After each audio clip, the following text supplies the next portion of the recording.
There we go. Hi, everyone. Welcome back to Aliit by Beskar. This is, I believe, episode 3. And last session, our crew stole a freighter from essentially an Imperial weapons runner, sort of a gun runner, on Nar Shaddaa, who had a lot better security than it looked like at first glance. Some destiny points were spent. Things happened. But yeah, in the end, everybody lived, and you all got away, and were able to make it to orbit. Before we jump into what happens next, though, I'm going to let everybody introduce themselves and their characters, and then I'll mention a little bit about our sponsors and everything, and then we'll dive in. So starting with Vanessa, tell us a little bit about Anaka and yourself.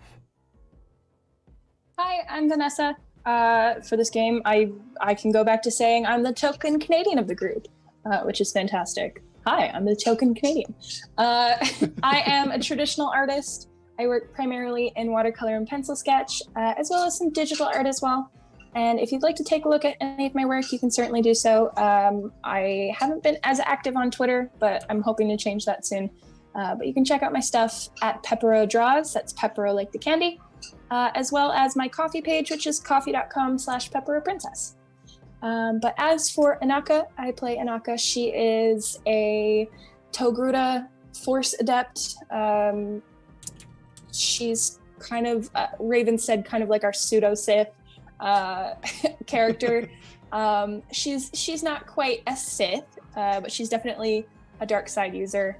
And she's gotten roped into this nonsense, these shenanigans with the rest of the Mandalorians, because Bevan actually made contact with her and said, "Hey, listen, I've got a job for you. If you'd like to, we're gonna fuck some stuff up." So she couldn't pass up the opportunity to join in on that. Yeah, for now, that's pretty much it for Naka. Awesome. Next, we'll hop down to Nikki. Tell us a little bit about Ilsa and yourself. Hi, I'm Nikki. I just like to play games and create things. And Ilsa is probably one of the younger characters. She is so far she's been very kind of not snobby, but proper minded. Like she wants to do things a certain way. And and she's really good at flying the ships right now. And that's like all I could think of. So thanks. Cool. Next we'll hop over to Hope. Tell us a little bit about Muxo and yourself. Oh, yeah. I'm Hope Tracy. You can find me at Hope Tracy 71 on Twitter, where currently I'm complaining about my job a lot. I work in manufacturing quality, and it's that time of year where quality's job gets difficult. Muxo, on the other hand, is way cooler than that. She is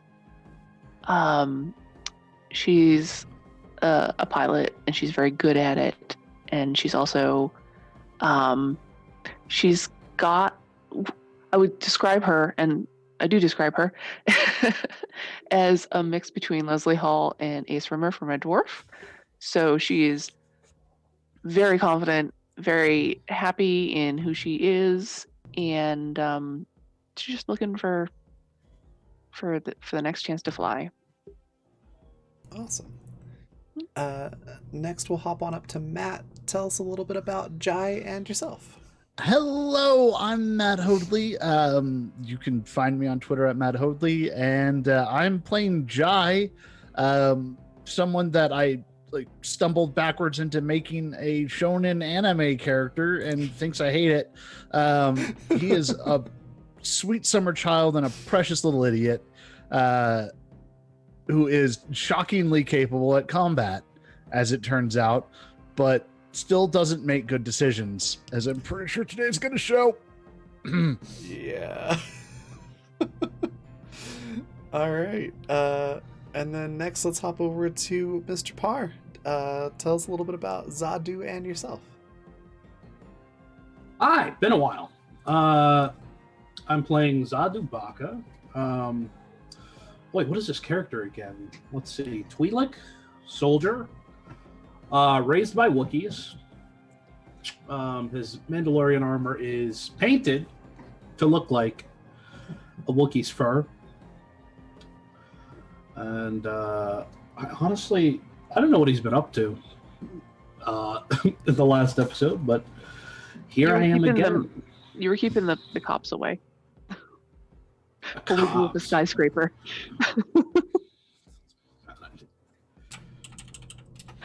Right? Yeah, Zadu. Yeah. That sounds.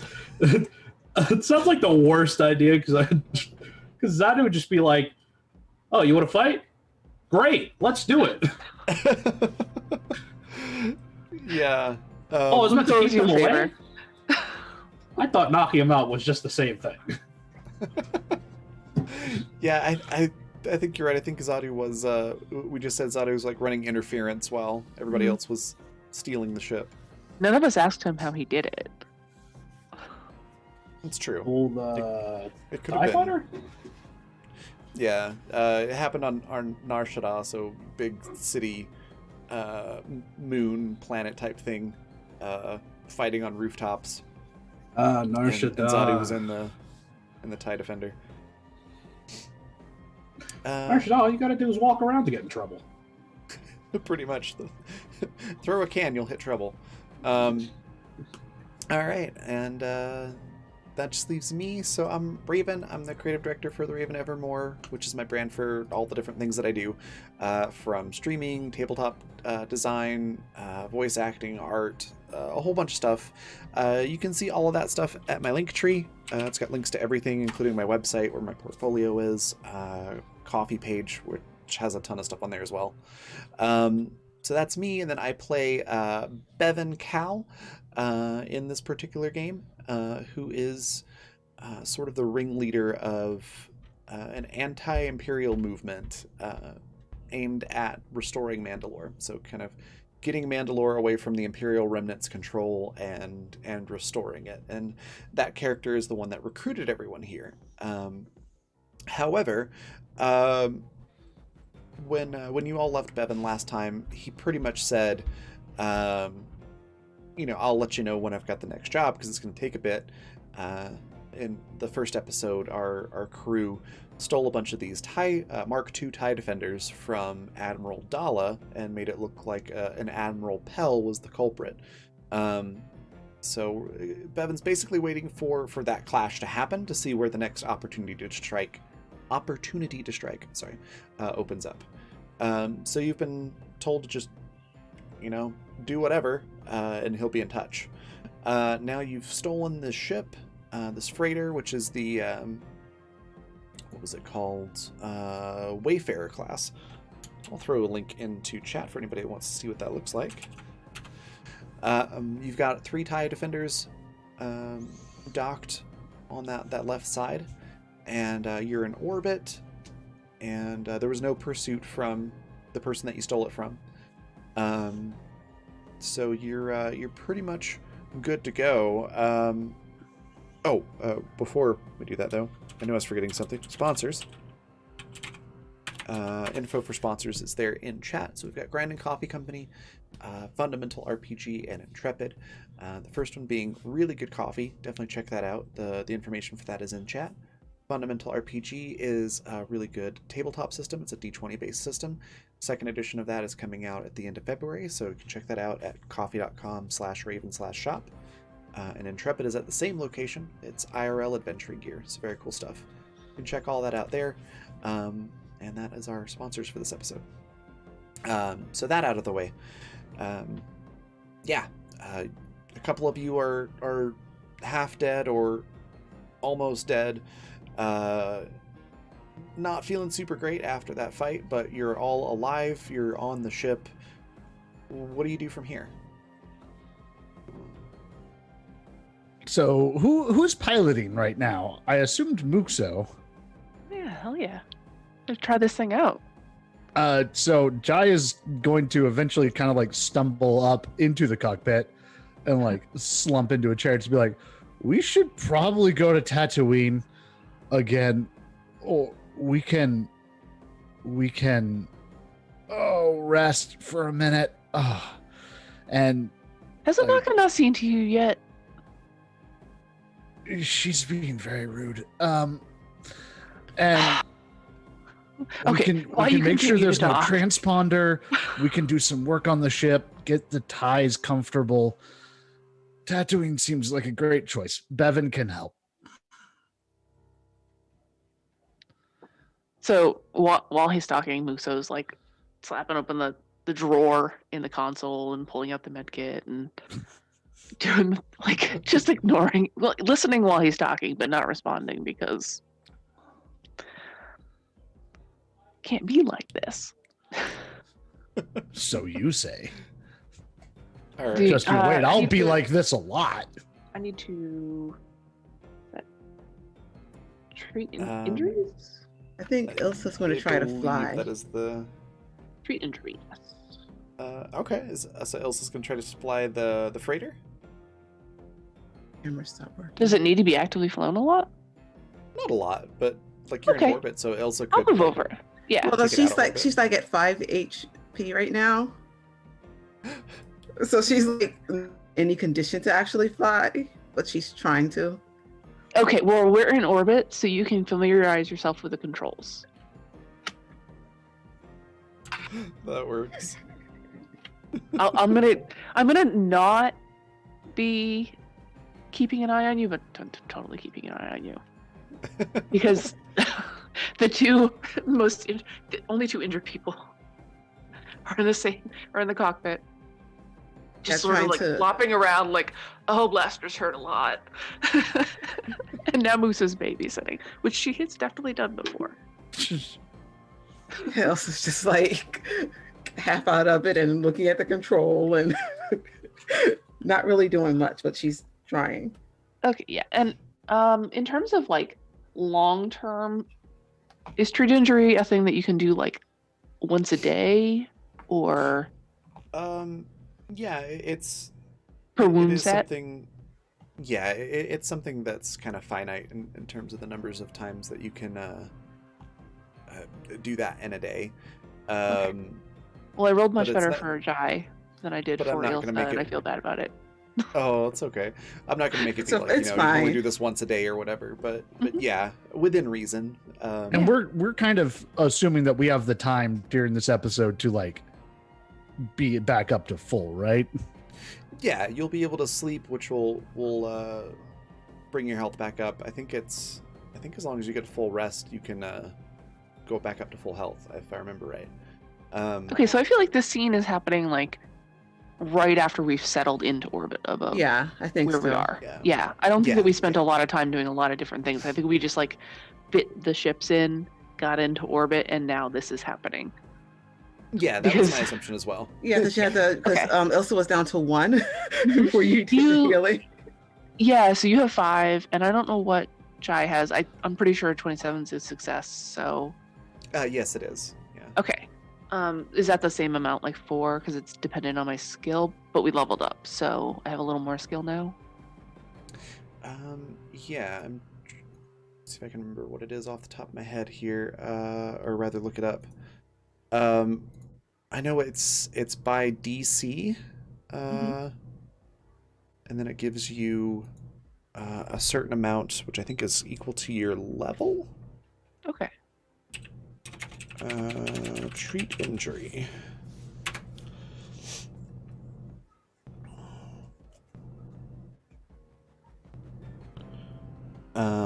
So I'll look that up while we're Sure. talking. Well, but he's not gonna die right now.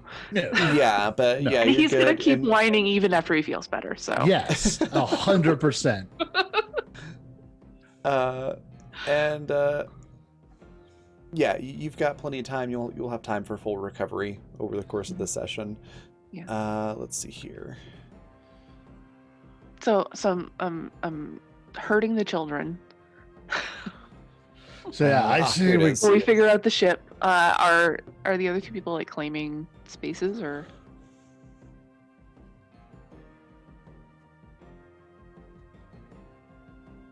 Zadu? Oh, I was waiting for you guys to get wrapped up. He's squirming. It's gonna take a minute, so. Yeah, I guess I'm finding a place. Let me look at the actual what the ship looks like. Yeah, there's 7 crew quarters on the ship, so there's plenty for people to pick from. I was about to take 12.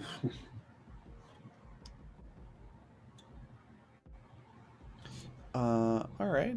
So you're looking at the Right off the one crew. furthest away from the cockpit. Yeah. So I can get my quiet and meditation on. Perfect. It looks like it's right off the where we all eat, though. Yeah, it's up to you. If True. you don't mind, dining room noises. Yeah, it should be fine, right? The cockpit's gonna be way noisier. Till card night. How often are we going to be eating? I would assume 2 to 3 times a day.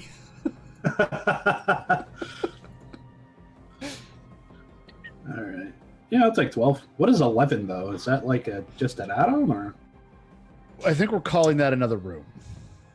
Oh, 11 was... Where is 11?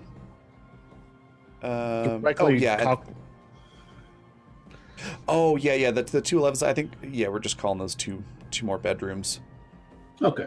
Yeah, I'll take them. I think it's supposed to be like little... Looks like I think little some versions office do or like something. like officer quarters almost. Get a little more space, but no, modified. No. Totally. I see. Someone else modified it. We need must pick some up the place to put. snooty officer. Here's the link again for anybody that missed it earlier. So you can see what we're looking at. I love this ship so much. It's such a good boat. We very much need the. Yes, Wait, this Raven, will it's- do just fine.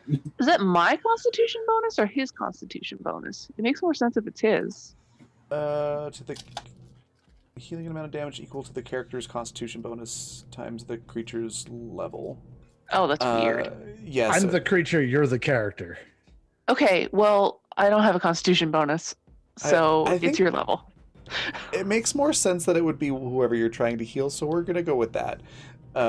So the target that you're healing, their Constitution bonus times their level.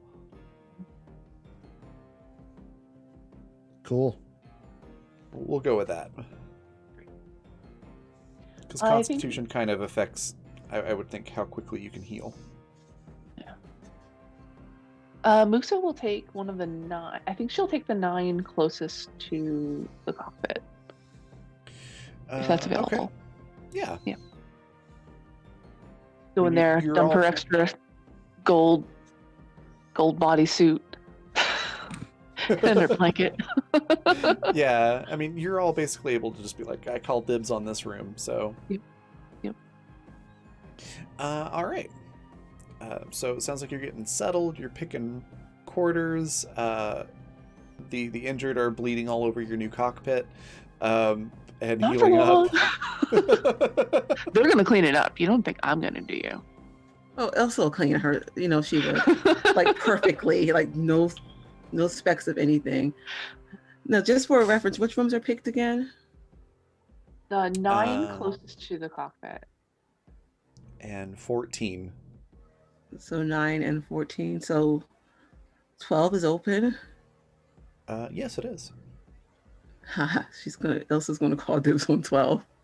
That's the biggest room. Oh, that was the one Zadu had taken, I think. Oh, okay. Never Oh. mind then. I think Oh, no, you're 14 right. is You're the right. Bathroom. You're right. 14 is the yep. bathroom. 14 has a toilet in it. Oh, so it's right next to the bathroom. So yeah, the top left 9 and 12 are taken. Sorry.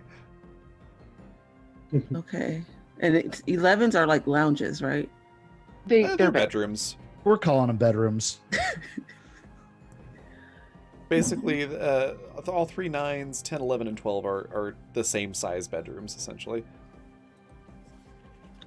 Okay, well 12 looks bigger, but I think it's just the bed is bigger. I think 12 actually is like captain's quarters, which is why it leads into the conference room, which is totally a bedroom now, and that door doesn't exist. Yeah. Yeah. What about It's a 10? modified one. All What right, can you so do? you'll take 10. Yeah, let's listen 10. Okay. That just leaves Jai and Anaka to choose quarters, I believe.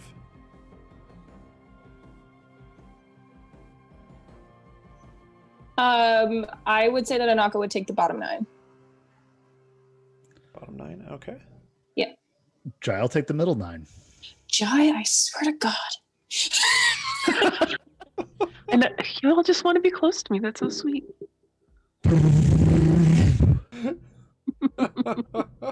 No, Jai is not that rude, and Jai's probably not going to be in that room much at all. Oh yeah, because you're gonna make an office until we get a prisoner. No, I'm going to make a workshop in the docking in the cargo bay. Oh! I thought you were gonna use one of the spare quarters for that. No. Because we're gonna get a prisoner, so that's gonna be inconvenient. I mean, look, I can add that to my list of bad decisions I'm about to make and make sure we have a place to put them. What is 15? Were we all like offload? Yeah, 15 I think is like a airlock. Yeah, Yeah, that's an it has a door on either side. It's gotta be. I don't even know where we put a prison. Oh, I you mean, just there's close up plenty one of of room the in the quarters. cargo bay. If you weld the door Yeah. closed, you just have to like keep reopening it every time. That's fine. Ha! Yes, I'm familiar with welding. It does not work that way. I know. Fine. Okay. It does in Star Wars. Well, I mean, 15 could be the brig. You could just set it up that way. We just don't give them a spacesuit. Yeah, That's they all get too rowdy, you just hit the button. get in there. Oh, Jai, you could set that up. We're already making plans for a prisoner. When you get better, you need to rest for a minute. It's great. All right, Sometimes then you have to have a gonna- holding cell. I'm gonna set up a that picture in Roll20 so you all can see it, like where we're doing everything. Mm-hmm. Um, But yeah, for those in chat, it's the link is there. There you go.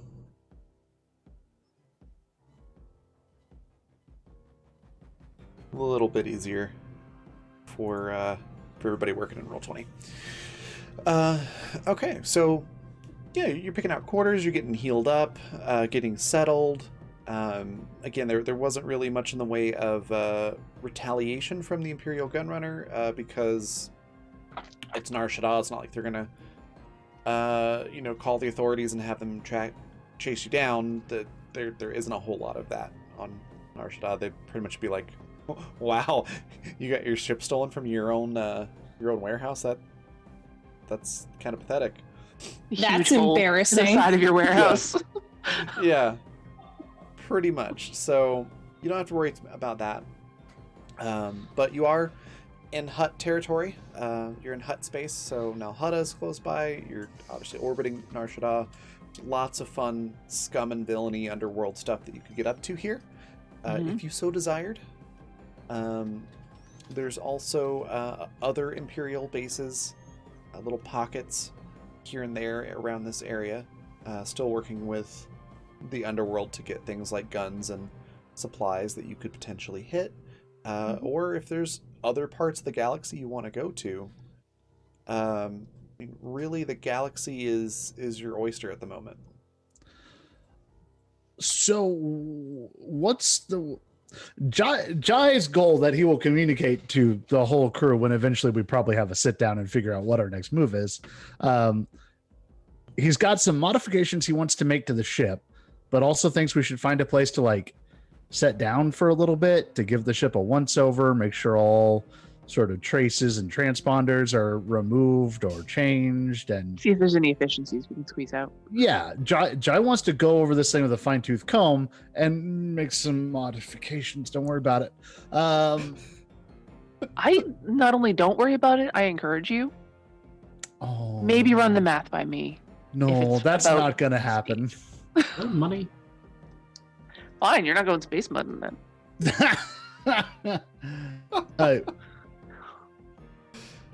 So that's what Jai's putting for. Like, we should find a place where we can like put down for a little bit. Let me at this ship. Yeah. Oh, nice! You got a model. Oh, Hmm? excellent. That's That's our boat. great. Oh, I see where you sleep. It's- So, but do we want to, like, before we leave this planet, is there anybody you might want to check in with, or can I look through my messages real quick that I probably have stored on some sort of electronic device that totally exists, Sure. and see if I have any like, oh yeah, I'm on this planet for the next couple days from like a relative or something. Gotcha. Sure. I don't know what I'm gonna do. You got to check in though. It's rude. Yeah. I'm gonna roll a percentage die and see. I mean, I wouldn't say there's a great chance that any of like your relatives or associates No. are necessarily right here, but there is a chance. No. No, that's fine. What I'm trying to do narratively is establish that she's still connected to home. Yeah. Gotcha. Yeah. There's no new messages about anybody being in the area, but you might get one or two from folks like on the other side of the galaxy. I rolled a 19% though, so I was like, yeah, probably not. Not at all. No. Like just the act of asking about it was enough for me. Cool. Like, yeah, I had no idea what I was gonna do. Okay. Is there anything anybody else wanted to do here? And also, what's everyone's reaction to Jai's proposal? I think you're a it sounds little great. young to be getting married, aren't you? Wow. Oh, they just get worse from here on out. Don't worry about it. We were really on fire yesterday. I also think that, like, reality shows aside, it would be a really bad idea to marry 4 other people, only knowing them 2 days. Though I feel like owning a ship with 4 other people is kind of like being married to them. This is more like a business partnership. It's Yeah. fine. no, it's like having kids together. Jai is a puppy at best. You all own this one thing together. We're on Arshada, right? Jai, what do you Yeah. need? What do you need for supplies in order to do this? Just need a place to work, preferably some connections with mechanical and minded people who can procure the right things we need. I'm relatively skilled in making. Oh no, we need outside people. It's like we Okay. need a work crew and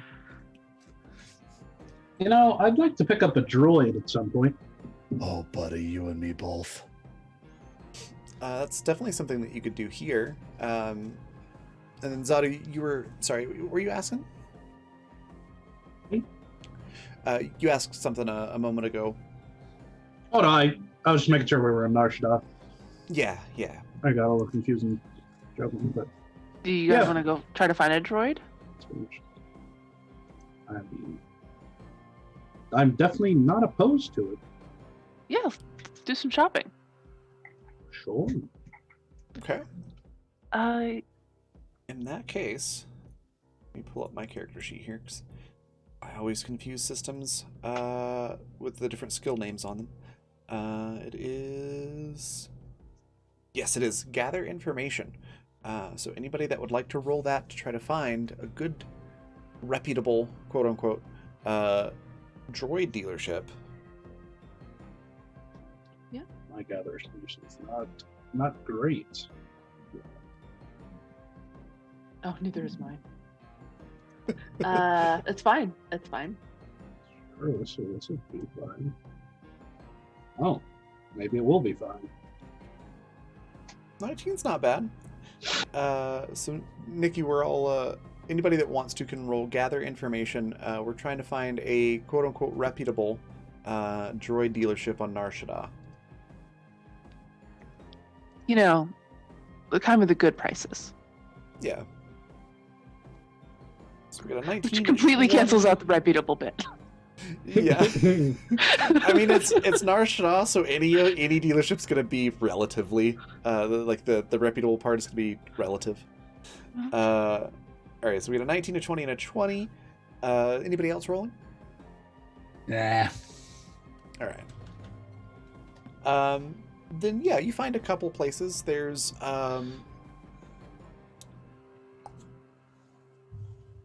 let's do there's a big WALS, so WALS, big WALS discount droids, and then there's something a little bit bigger that's like your Acme quality droid production or something like that is the name of it. I want to go to the first one. Okay. Yeah. Wow. I mean, we could have both places, right? Yeah, you potentially could. The WALS looks more like a kind of like a droid pawn shop almost, whereas the Acme one is more like they buy up broken or discarded or malfunctioning droids and then refurbish Ooh. them. So they're This is exactly generally where a we want to go. little higher quality over there, but they're a little bit more corporate. Okay, so going to Big WALS. If your droids. droid is broken enough, it's almost like they have a personality. That's true, I guess. I can probably fix a droid, so if you find one that's a good deal, I could probably fix it up. If you said that out loud, Zadu looks at you, very confused. Okay. Oh, I thought they all did. Am I missing something about your race? Because I couldn't find it online, and I have no idea what you're saying when you say you're Twi'lek. Oh, A Twi'lek? Twi'lek, yeah. Couldn't find it. I have no idea what you're talking about. Twi'leks are you know the dancer girl in Return of the Jedi that Jabba's got on like a chain. Hold on. Yes, I think so. Also, his advisor is a male Twi'lek. So what does that have I've to got do like the two head tails. The head tails. with me saying weird um, things about droids? I just put a link in the Discord for it. I put it in the Oh, Zoom. the in Rebels, Great minds think the alike. captain of the ship Hera. is Hera. Oh. Yeah, she's Twi'lek as well. All the Oh, examples. They've got the heads like the opera singer in Fifth Element. Yes. Kinda, Okay. yeah. Okay. What? Okay. So I don't under. I If love you that give went me a to the look, I'll Fifth give you a look Element. back. Like what? I love that you went straight for the Fifth Element.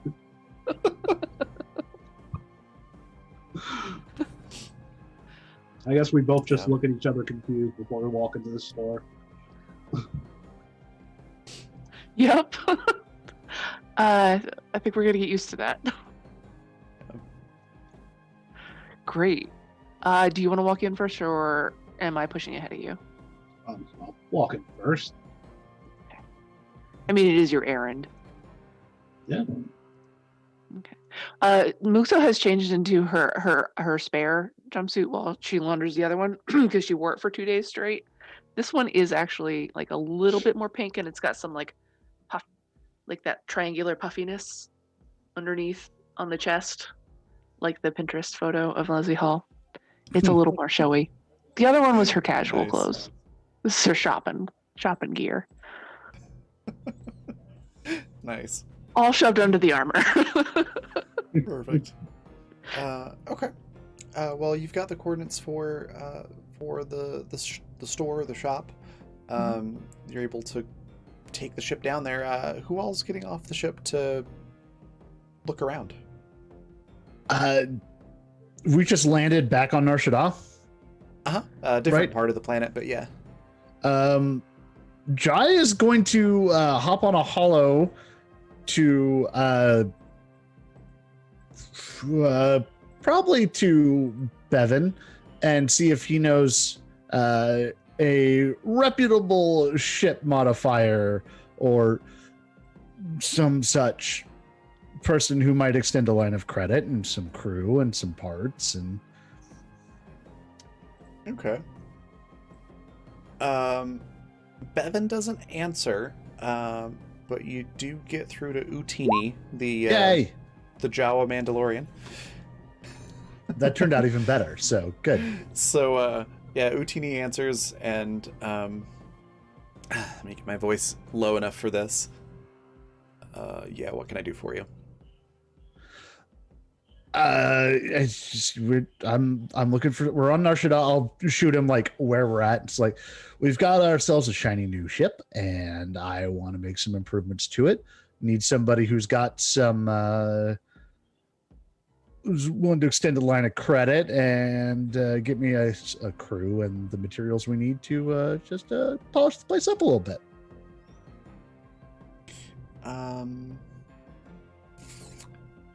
He does. I'm trying to think of where this would be in the galaxy.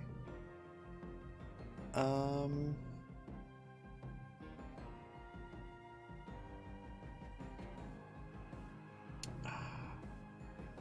so many good options. I'll tell you which planet in a bit. I'm going to think Okay. about which planet it's on. But he responds that yes, he does have. Well, how will he put it? I've got some cousins, you could say, that could do the job for you, Cool. and generally will extend a line of credit. Neat. So he'll send you that information. For any of you who haven't seen the past couple episodes, Utini is a Jawa Mandalorian with a ridiculously deep voice. I freaking love it. He's Bevan's mechanic. So yeah, you've got that, and I've got 2 locations in mind. I can't decide which one I want it to be on yet, so I'll let you know. But I think both of them are somewhat close by, one closer than the other. Okay, so that's what Jai's doing. Zanaka getting off the ship. Yeah, so Anaka kind of puts her cloak back on, pulls up the hood, and she just wants to kind of, I guess, like canvas the area a little bit just to see what's in the immediate surroundings. She doesn't have anything in particular that she's looking for, just kind of like to see if anything catches her attention or if there's anything of note or anything dangerous in the area, pretty much. Yeah, go ahead and do use the force check. Sweet. My use the force got upgraded as well with the new level up, which is fantastic. Nice. Oh, I think it's 16. It's not letting me into my character sheet. Uh-oh. Hold on, maybe I'm pretty sure it's a plus 16. Let me just roll my dice. Oh, that's a nat 20 plus 16. Nice. Ooh. Okay. It's a really, really good roll. There's danger everywhere, but none of it seems particularly focused on your group. You probably sense a bunch of like pickpockets, some burglars here and there in the surrounding blocks around you.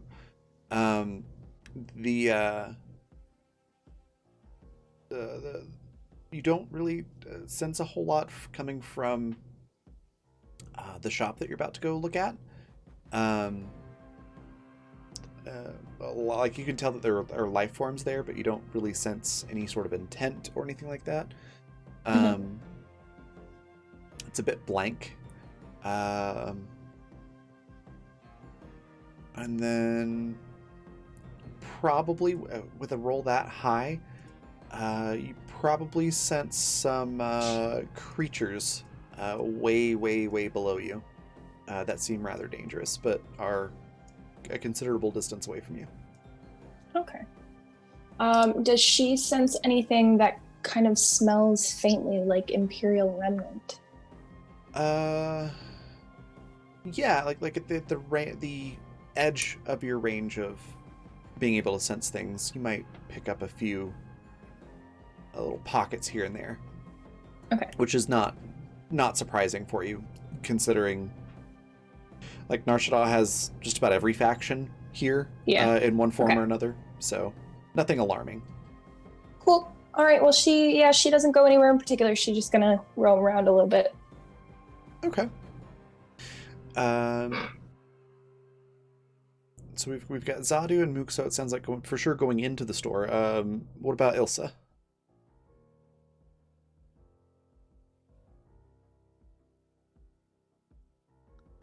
I think she's going to follow to the store. Excellent. Okay. Just kind of more quiet than normal. I can give her a walking stick. That would be fun, but I'm not going to do that. All right. Sounds good. Yeah, I would say Ilsa and Jai are probably still pretty sore. There hasn't been enough time to really heal up a whole lot of hit points yet. So, Yeah, if you're Ilsa going for anywhere, sure you might should be go limping. with Muxo. Yeah. Oh, yeah. That would explain some things, Nikki. So I just saw what you said in Zoom chat. Yeah, I'm looking at my character sheet, and the little armor worn box is not checked. Oh, yep. Probably wouldn't have got hit quite as much last session. Yeah, so I'm going to check that now. All right, sounds good. Yeah, when you go in, it's I am drawing a blank on the name of the species. But for those that have seen the Phantom Menace episode 1, the blue flying alien that Qui-Gon and Obi-Wan have to deal with. What was that? Toydarians. Toydarians, yes. One of those. He's a bit... well, to say a bit portly might be a little bit of an understatement. He's not flying. Like his wings are going, but he's not really flying. It's more like just Precariously supplementing hovering. the legs to walk. But he walks out and slaps one of the bit larger like gonk droids or something like that that's in the front showroom. And says, "Welcome. This is the finest droids here." He smacks it again. It's like, "See, you can hit it. It's perfectly fine. It doesn't fall apart." That's What are you looking for? a bar. What are you looking for? What can I help you find? I've got we've got gonk droids, we've got astromech droids. If you're looking for something more in the destructive quality, I've got some assassin droids, and he points to one sort of in the back. That is the droidicas from the prequels. So the ones that roll up in a ball and roll around and have the shields. He's like, I've got one of these. It's rare droidica model. It's only slightly used. That's gonna be so expensive. I want it so bad though. Okay, on the you on could always way- ask him about the price. Yeah. On the way, what was that? Oh, I was gonna say, did we discuss what kind of droid he wanted? Oh no, I'm Okay. pretty sure Zadu just said he wants a droid and just led the way. And she gave you finger guns.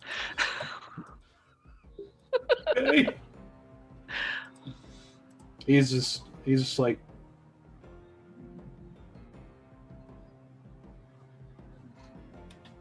all right. Okay, so How much is the droideca? One quick second. I'm just looking up how much they cost. New. 100,000. Okay, so brand new, they're 21,000 credits normally. So but that's like brand new during like before the Clone Wars. So he sort of sizes up the droid and looks at you, goes,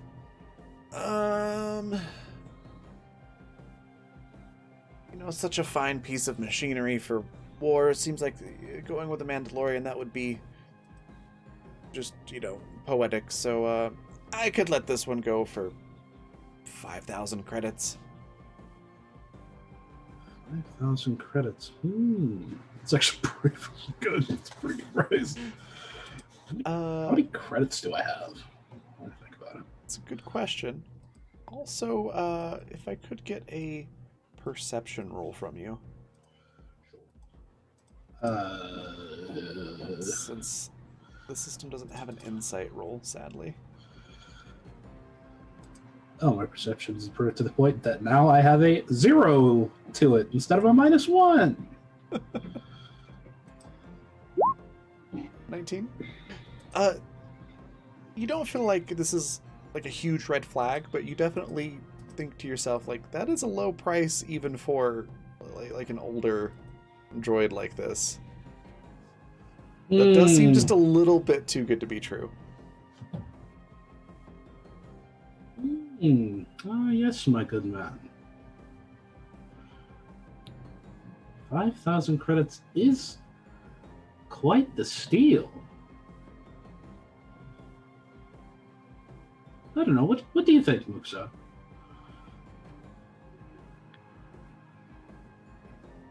What's wrong with it? Well, why do you assume there's something wrong with it? It's fine. It's got the shield works. It's got blaster cannons. It's got just a little bit of a headstrong personality, but it's fine. A little bit of a headstrong personality. Describe this headstrong personality. Allegedly, he may per se have inadvertently killed his former master, but it's fine. He just really likes to shoot things. That just sweetens the I mean, deal don't we all? Don't we all? Can you give us a moment to convene? Oh, sure. Take your time. Discuss amongst yourselves. I just walk a few steps away. Come on. Oh, yeah. So Okay. So I think I have 2,000 credits. I'm not sure though. I spent mine on weapons, so I have 500. Okay, I have 2,000. You have 500. But I also have a blaster rifle and a pistol, so I'm happy. I'd love to get this droid. I'm pretty sure I couldn't haggle this.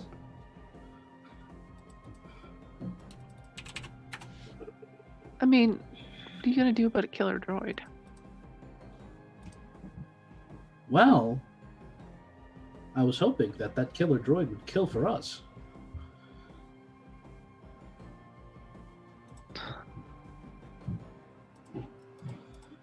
Well, that's hope. I mean, what is life without a little risk? Happier and more profitable Boring. in terms of killers living in your home. Killers living in your... You haven't even met it yet. I'm just saying, you don't buy an unreliable ram. You buy one that breeds true. What is a ram? You have to translate the things that I say into like Star Wars talk because I don't give a fuck.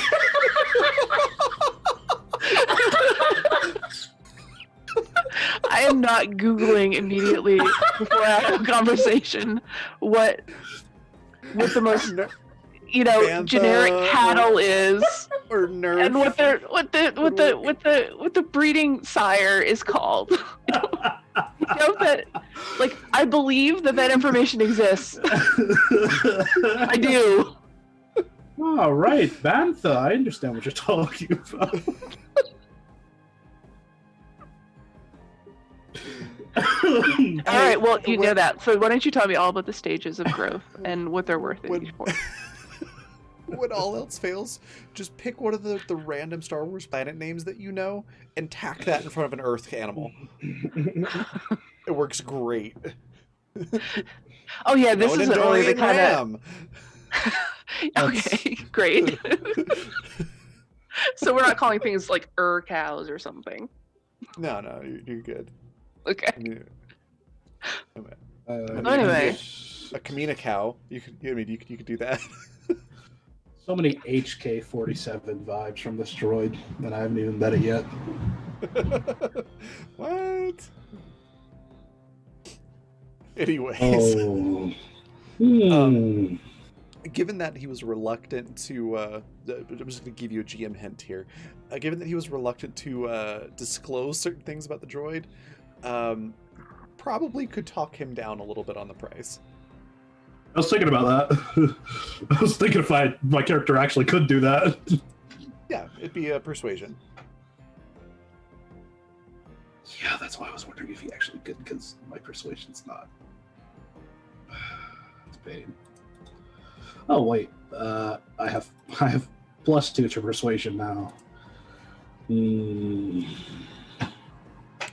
I'll also give you a situational bonus since you're a couple of Mandos in Mandalorian armor, and this person obviously understands what that means. So I will let you roll with advantage.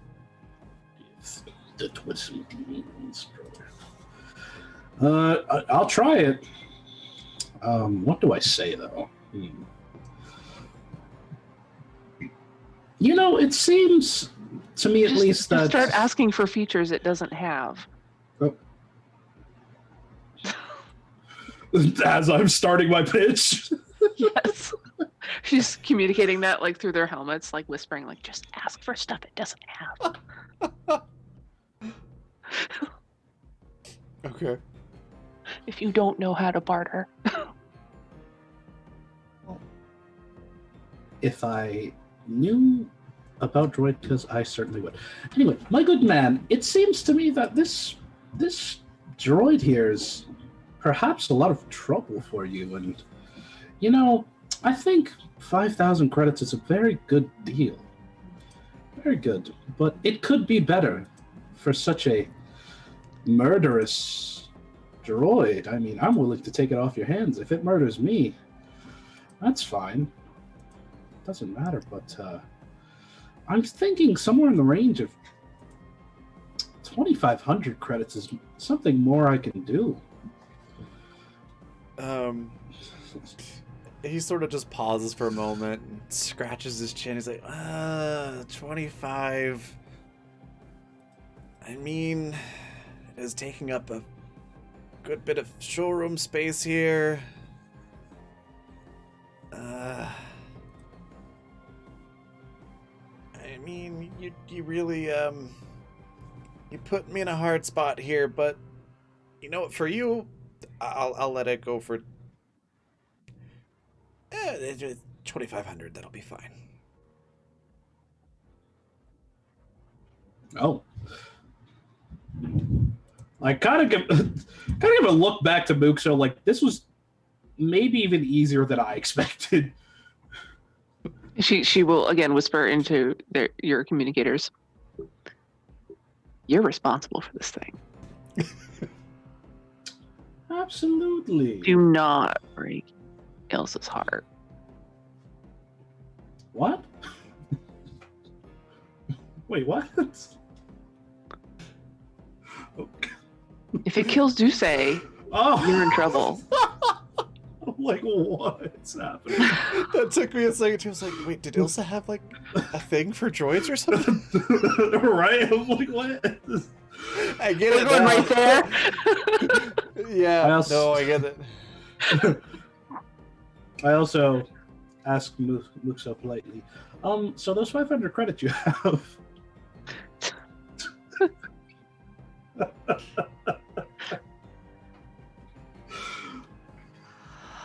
I hope someone else has money for fuel then. And she'll transfer them over. I will Alright. hand over all my credits and Muxo's credits. All right, I'm gonna send you the link for the info. It's only got the Mhm. if you're looking at the offense stuff, it's only got up to the burst fire one. So the 1, 2, 3 first 3 ranged attacks on there. Let me get this in Discord and in Zoom, and I'll throw it in Twitch chat as well, so everybody can see what we're looking at here. Yeah, I was like, where are you gonna send it? Where are you gonna send it?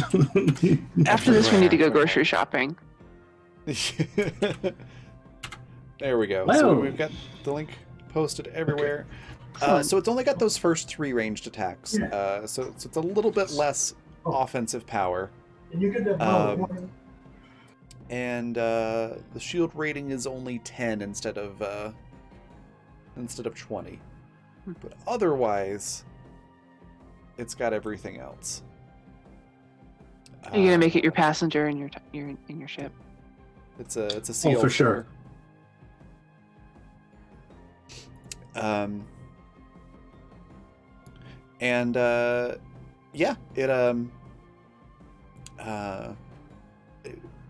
guy turns it on, and it takes a minute for it to sort of boot up. It's a little bit slow, slower than you would expect, I guess, for a droid.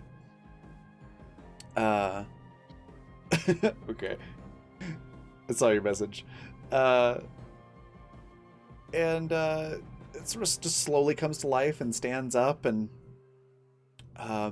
it's got the little red lights where the eyes are, and the weirdest thing, they like blink. They're slightly out of sync, so like the right one turns off for a second and turns back on, and then the left one does the same thing. Almost like someone trying to approximate the act of blinking and not doing it super well. And it looks around and goes, "Are you my master?" Point to Zadu. I'm gonna assume Zadu says yes. Mhm. And the droid kind of laughs, which is a little disturbing. And just goes, "Excellent! Who are we killing today, Master?" I'm sorry. Is this machine Klaus all of a sudden? No, I it's not hate Klaus. that. The voice is too similar for me to be comfortable around it. I don't like it. Matt hit it on the head there, much closer to HK-47 than Klaus. Statement. What meatbag are we killing today, Master? Yeah, a bit like that. And with that, we'll hop over to Anaka and Jai while we're waiting for Par to get back. What are the two of you doing during all of this?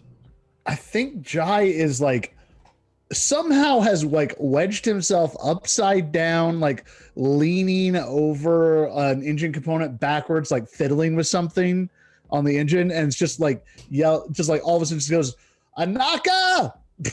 He's like yells.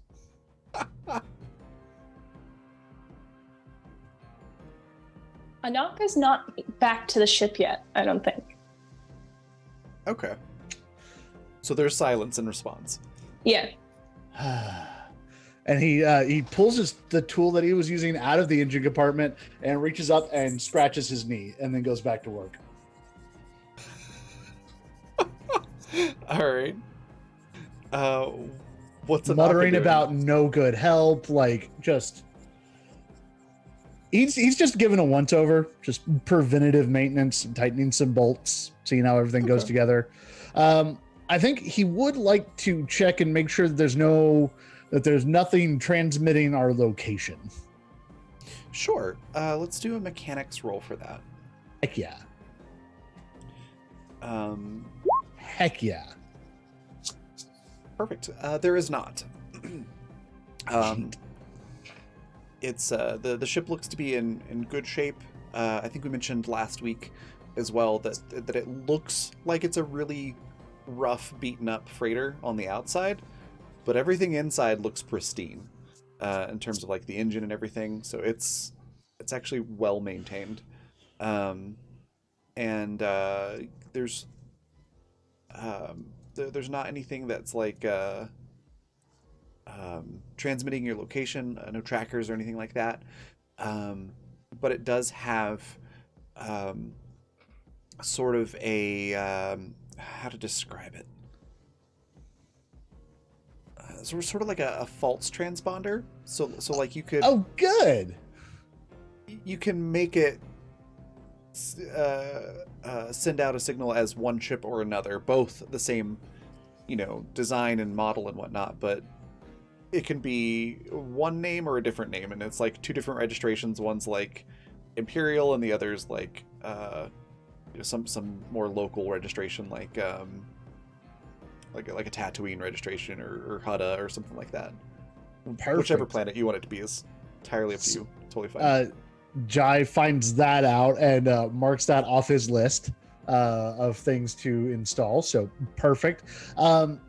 I think the next thing that he wants to do on the ship is he wants to take one of those 3 Imperial trackers that he yanked out of the Defenders. Mm-hmm. And he wants to like scramble it so it doesn't, or redo it so that it doesn't send a code to the Empire, but that it could basically like he could activate it on a private link so he can always find whatever it's attached to. Okay. Let's do a use computer check first. If Okay. you fail this, you might be able to try something else, but this would be the easiest way to do it. You do Do I have need to? 2d6 available, but you'd have to roll like Real good. yeah, you'd have to roll pretty well. I think actually I'll use some force points. Okay. So we're just gonna. So we're up to a 19, So it's a 19, 20, 20, 23. 23. Okay. With How a we feel? How 20 we feeling about a 23? With a 23, I will say you're able to turn off the thing that makes it send a signal to the Empire. So you can make it. You've essentially set it to the default state. So it's not sending a signal to anyone in particular. When you turn it on, it's sort of stuck in setup mode. Okay. But it wasn't quite good enough to keep the like setup wizard intact. So you're gonna have to like manually tweak the transponder a little bit. So let's do a mechanics roll as well. Okay. Cool. That one delivers. Yeah. So between the fiddling with the computer parts of it, and kind of getting in there with a screwdriver to fine tune the transponder thing, yeah, you accomplish what you set out to do. Okay.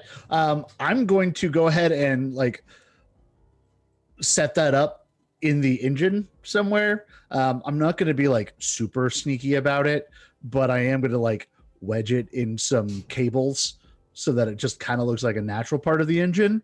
But I'm not going to turn it on yet. So I'm basically installing it on the ship, and I'm going to keep the frequency in my system. Ooh, there's a bot. And put. Bye, bot. I'm going to send the frequency as well, but I don't know who I'm sending it to at the moment. But Jai is sending that to someone else.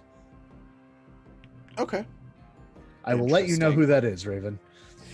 Interesting. Okay. Oh, which reminds me, I did finally make a decision on what planet the Utini's cousins are on, it's on Nelhada. Oh, perfect. That's great. It's a real close by. So then what I'll do once I get that information back and I've set up the tracker, I'm basically send everybody a text message. We now have a group chat. You're welcome. And I'm going to just send it to like, hey, once everyone gets back, we need to just drop down to Nalhada real fast. And then there's like an asterisk. And then the next message is like, real fast might be a day or two. All right. Perfect. And then I'm gonna hop back over to Zadu and Muxo and Ilsa. So Zadu, when the droid came online, the two little red eyes that it has, sort of like blinked in not quite perfect synchronization. So it looks like if a robot were to try to approximate blinking like a humanoid, but isn't quite getting it right. And it said, who's my master? Are you my master? And then said, oh, good. Who are we killing today, master? That's where we left off. Oh. Well, no one just yet. No one? That's boring. Oh, I well, don't you like stick with being me. bored. Stick with me and we'll get into many fights. Do you promise? Absolutely. Yay! Lead the way, master. What have you done? Zadu will look at Muxo, very serious, and say, I think I may have just found my best friend. And walk out. There's a comment from behind you. Master's too kind. And this thing is just walking. It's in like walk mode, not the roller mode. And Zadu, you probably don't notice this, but anybody that's walking like right next to it or behind it would notice that it's like pointing its guns at things and just very quietly being like, pew pew pew pew pew pew pew pew. Yes. Yes. That's too adorable. So now Muxo has 3 children, is what you're saying. Yeah.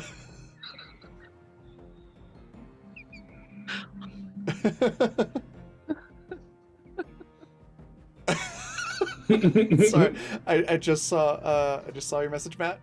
Got it. That's amazing. We'll keep that in mind for later. So grocery shopping, yes? We have a ship. It's got a fridge. Yeah. We should probably make sure it has toilet paper. I looked down at the droid we just picked up. Yes, grocery shopping. Look, a girl's got priorities. But neither of us now have money. I have money. Ilsa's with them, right? Yes. Yes. Okay. After she hears that they don't have money, she just kind of holds up a finger because she does have money. She hasn't really spent much except for her pet. Oh, well, I'm broke. Well, I didn't give you all my money. Guess that's just me. I have Droid credits. Droid looks at you, Zado, and goes, "They tell me I too am broken, but I feel fine." Mood.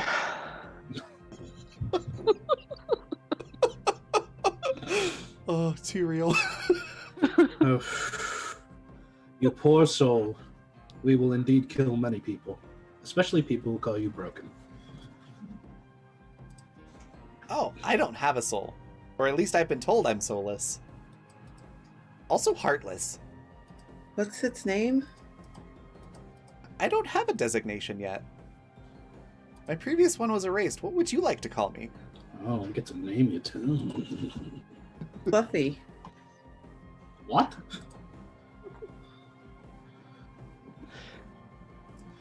Did you just say Fluffy? And with that, our droid is named. I don't think we're gonna do better. Oh, Oh my god. Sorry, it's the first thing that came to mind. what? It's classic. Oh, Classic. I love it. Yeah, I think we're gonna But do. it's not my like- droid, so I guess I don't know. I mean, you can call it whatever you want. What it responds to is up to that.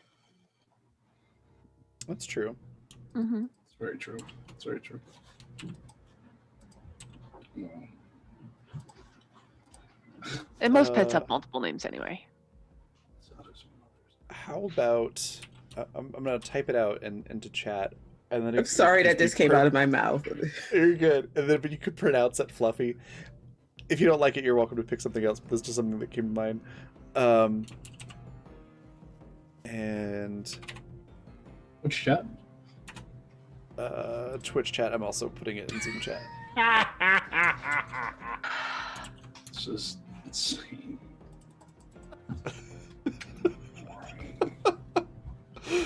If you would like to name it something else, you absolutely can.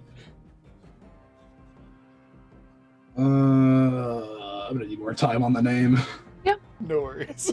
for You, now, you haven't even named your defender yet.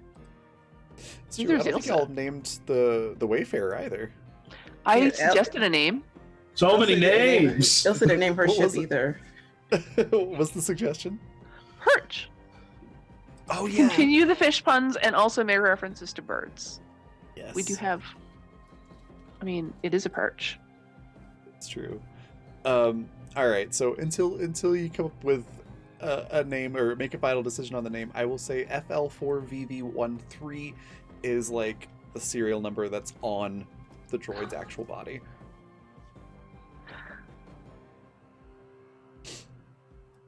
Okay. So I'm assuming Muxo, Zadu, and Ilsa start heading back towards the ship to try to find groceries. Yeah. We're just gonna stop in some place and get some good things. Okay. Do we have any Uh, dietary considerations?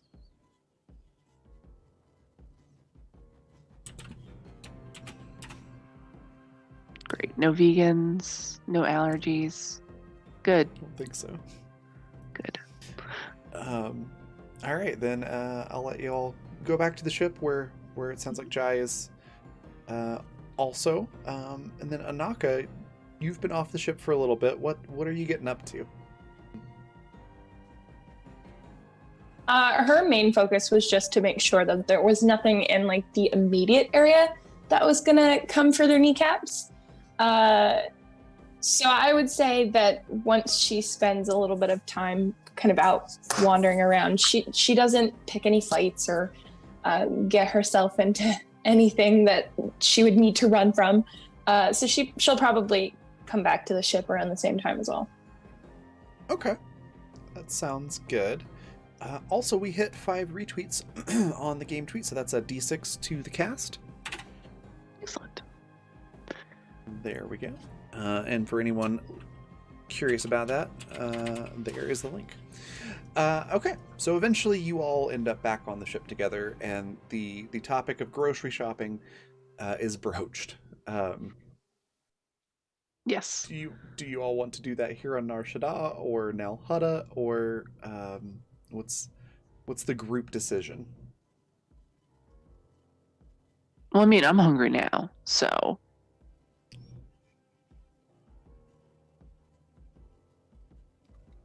Yeah, we can just get food here. That's fine. Okay. Nalhada will probably be a couple days, What? Where? maybe a week. Just checks their messages.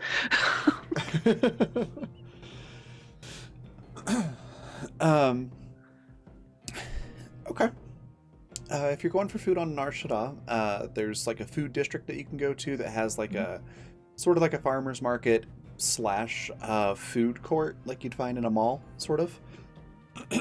Lots of little booths of different foods from all over the galaxy.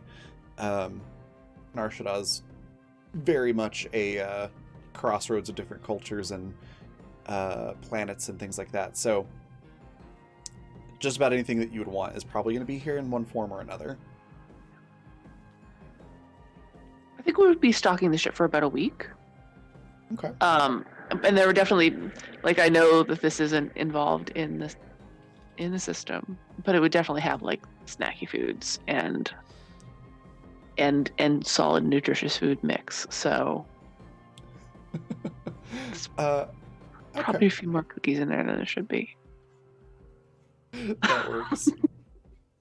And I don't think there's like a set like cost for groceries or for things like that for a ship for certain periods of time, but I'm gonna say food's relatively inexpensive around here, so you might spend I don't know, 100 credits for enough food for a week for the whole ship right here, with virtually anything that you want, not budget food.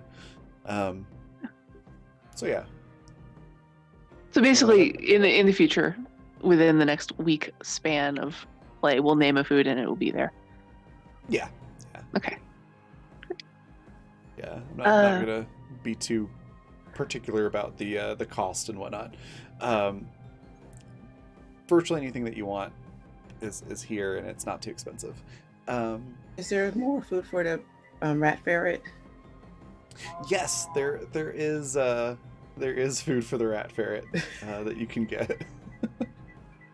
Would it be like specific food, or would she have to get it like expensive stuff? It's like food for a couple of different species, and also small,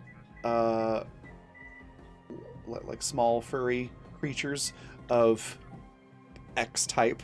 So it's like Okay. food for. It's just like this long list of different things that can eat this, and the rat ferret is on there.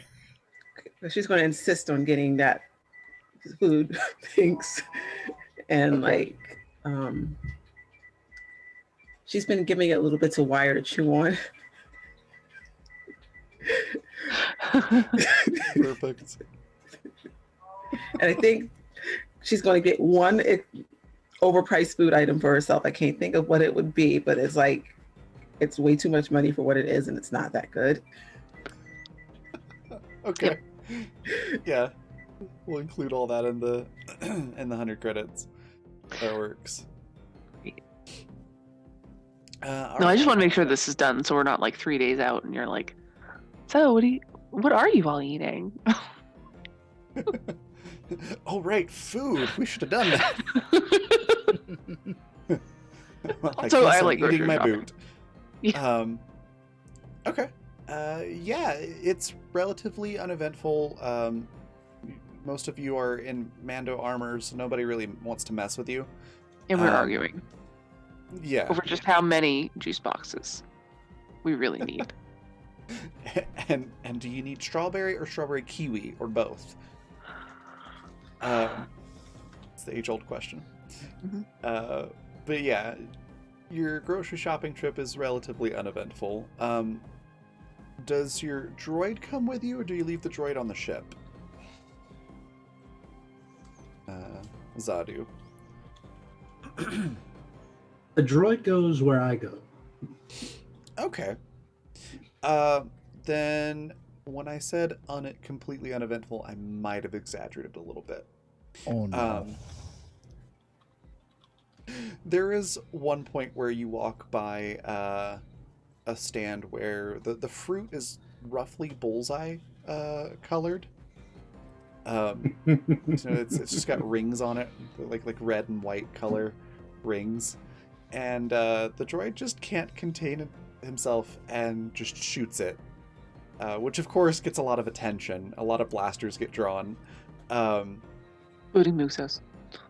Yeah. The shopkeeper is terrified, cowering behind the booth. Zadu, would you like to try to talk your droid down from shooting any further? Sure. It'll be a persuasion check. Well, let me roll, I guess.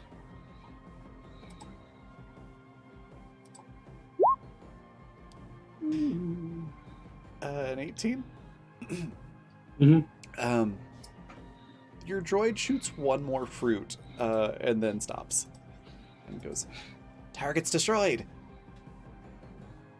But Good fine, job. I will stop shooting. It's Master, nice for you sure to you get do some not want to murder practice. everyone here? No, I do not. I want to murder anyone here. But it's nice to get some practice. Very well. He powers down the blasters.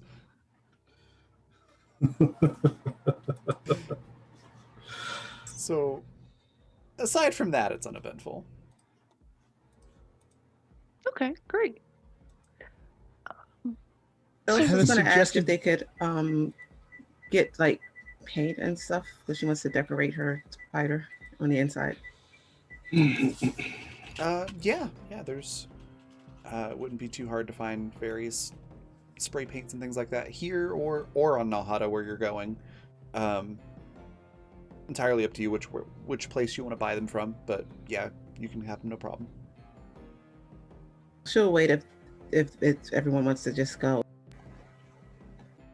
We're in no hurry. I have But I want you to make sure that you, just totally obnoxiously, I want you to make sure that you're wearing your respirator correctly while you're painting. You're not in the best of health. Just looking out for you, darling. God. So I have a suggestion for our ship name. If we want to be just these kind of people, we could call it the Century Bird in Mandoe, since that's kind of like all the other ship naming conventions, like, I don't know, a Millennium Falcon or anything like that. That would be cool. Up to you. I mean, look, if y'all are just not, if no one is telling Jai otherwise, he may have just named this thing while y'all were gone. I mean, Small Sinar. it means Century Bird. It's stupid. I love it. Anaka, how do you feel about that?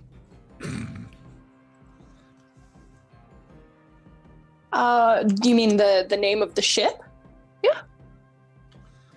She does not have an opinion one way nor the other. The least of her worries is what words you slap on the side of a ship. So Jai can do whatever he pleases. Ooh. Oh, are you really giving me that permission? Come on now. Ooh. It's the only the only permission that doesn't directly affect her, so she really doesn't care.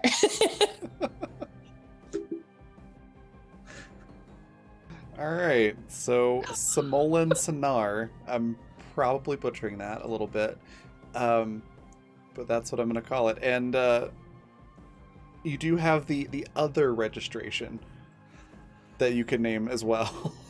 Right. So We'll keep that in our back pocket. okay.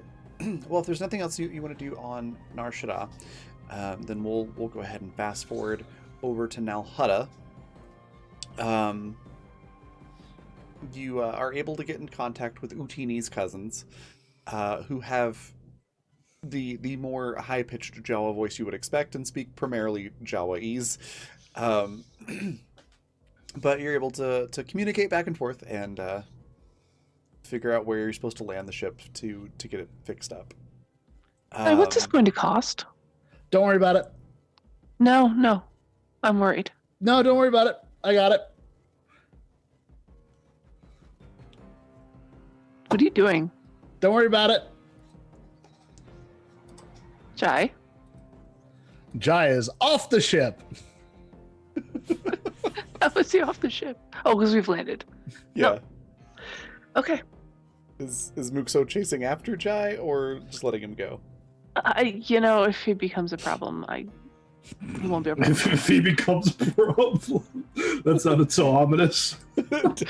Also, Yeah. if I finished up with Exactly, he won't be a yeah. problem for long, so it got more sinister. I was to say I half expected you to say like, well, if he becomes a problem, we've got Fluffy now. About as stable. Oh my god. Okay, then, Jai. We will focus on you for a moment here. You're able to leave the ship, and some Jawas meet you. This one speaks common and is in a much higher pitched voice than mine. I'm not going to try to imitate that, so just imagine that my voice is a lot higher. But they do speak common or basic. And they say, yeah, Utini let us know that you were coming and that you wanted some modifications. Normally we don't take outside clients. We mostly work for the huts. But Utini recommended you, so what do you need? Well, your cousin's been pretty cool. Yeah, I got 3 things I want to do to the ship. It was 4, but one of them was already done. Okay. And the Jawa was just sort of like looking up at the ship, inspecting it and going, ooh. So we have, I want to put a one of those magnetic grapplers up here on the underside, just like points to a random bit of hull on the underside so we can grab stuff. And he just like leads them a parade into the ship and points to one of the 211s. He does not give it any thought at all, and says, we want to turn that one into a holding cell because we're bounty hunters. Yes. And he leads this entire parade into the big cargo container and goes to the back area and says, I want this whole corner made into a workshop. Which, if I read right, is about 5,000 credits worth of upgrades, not counting labor. Yeah. Let me just double check something. Because the Wayfarer is a... What classification are you? Colossal. So you made sure to do the Colossal modifier, right? I don't know. Okay. Oh no, I probably didn't actually do that. Those are base prices. Okay. Because as I recall, the way ship modifications work is you've got like your base price times the size modifier. Yeah, so it's actually 25,000 credits. Jai does not know this. Okay. Jai also probably doesn't care. Perfect. Okay. I was gonna say 5,000 sounds low, but I know it shouldn't be too much. So yeah, the Jaw was like, yeah, we could do all this. We could do it in whatever the time frame it says on the ship upgrade thing, which I think for something like that probably is about a week total. Maybe a little less because there's a bunch of Jawas working on it all at the same time. Yeah, we could do that. Be about 25,000 credits. I have very good credit lines, and I'm sure we can do some work for you. I have a blaster. Sure. The Jawa literally looks at you like... He's trying to be subtle. Good. Like he's trying to be like subtle about it. Like, you know, if you need like 81 shot, we can shoot people. Yeah, the Jawa just sort of looks at you like, that's good. It's good for you that you have a blaster. You know, sort of like would literally pat you on the head if he could. God, I kind of wish I was just sitting down. Right. So just... Sure. Blaster aside, who's your line of credit through? You were very trustworthy. I am. I'm very trustworthy. My dad's always said so. I don't know if you've ever heard a Jawa laugh, but there's a lot of it that comes out of this little Jawa. Jai feels like this is just going swimmingly, so this is great. He's gonna laugh with him. But the Jawa goes, yes, see, we don't offer lines of credit ourselves, as trustworthy as I'm sure you are, but I could recommend you or refer you to one of the Hut financial brokers. I'm sure they would be willing to lend you some funds. Jai, it's just like grabs his helmet, like pops it on, just goes, "Cool. Which way do I go?" The Jawa just hands you like a little brochure and like points you in the direction of where the office is for this loan shark, essentially. Oh, he's gonna walk in with that brochure in hand, and be like, "I need credits. Hello." Oh God. This yeah, the Jawa fully armored Mando. The Jawa points you in the right direction and does the Star Wars equivalent of just like the cross sign, as you as you walk away. I do appreciate that this Jawa can tell that I'm an idiot and didn't try to like take advantage of that. It was just like, I'm gonna pass this problem up the chain. Yep. Basically what's happened is UTD, so this Jawa is gonna do the job and do it for a reasonable price. How you get the money is not his problem. Totally fair. Jai's making a lot of good choices today is really the sum total of things. Oh, yeah. So yeah, you're able to go into this office.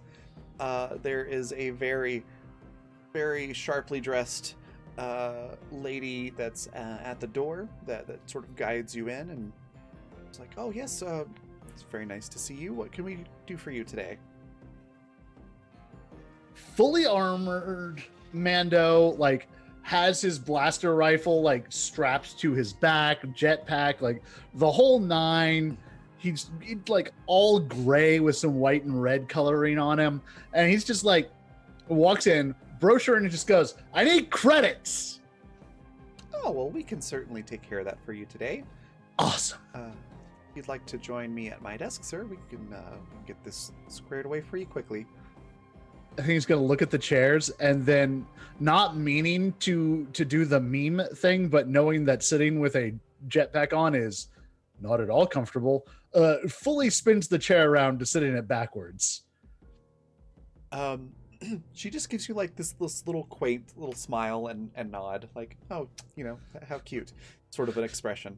So you're taking out credits from a hut. Yeah.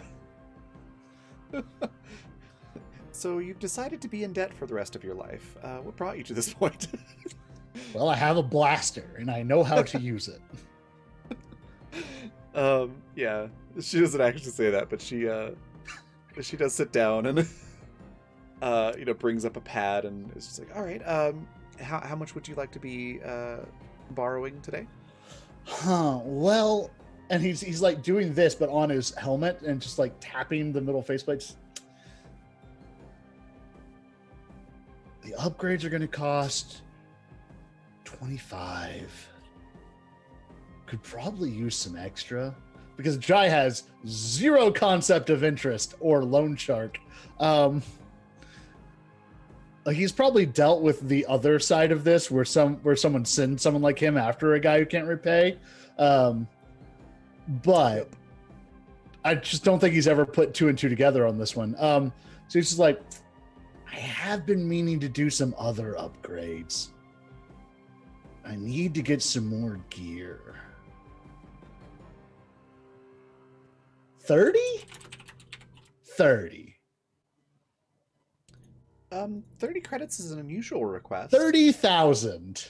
Ah, yes, that makes much more sense. All right, I'm sure we can accomplish that, and we'll just need your oh crap, what is it called? What are they calling it? Chain code now in the new canon stuff? Sure. It's like your DNA essentially. Yeah. Ominous. Mine's worth money. Oh no. It's like, all right, we'll just need your chain code so that we can. And she sort of like pauses for a second there, like how to put this delicately, sort of a pause, so we can. He's just like looking very intently, just like yes. The word just popped out of existence in my head. Collect. It's like, we'll just need your chain code so we can collect on the loan later. Cool. All right, and let me just make sure you read this and just sign here to say you understand the terms of the loan. He does not read it. Awesome. It's a very, very, very long document. And the interest rate is buried in fine print. I'm sure that's also high. Yes. Okay. Yes, it is. Okay, so she just signs it and hands it back. Yup. All right. Well, and she makes a couple of taps on a computer thing. There we go. You should have 30,000 in your balance, and your first payment will be due in let's see here, 30 days. Neat. He like gets up very awkwardly because sitting backwards in a chair for any length of time is hell.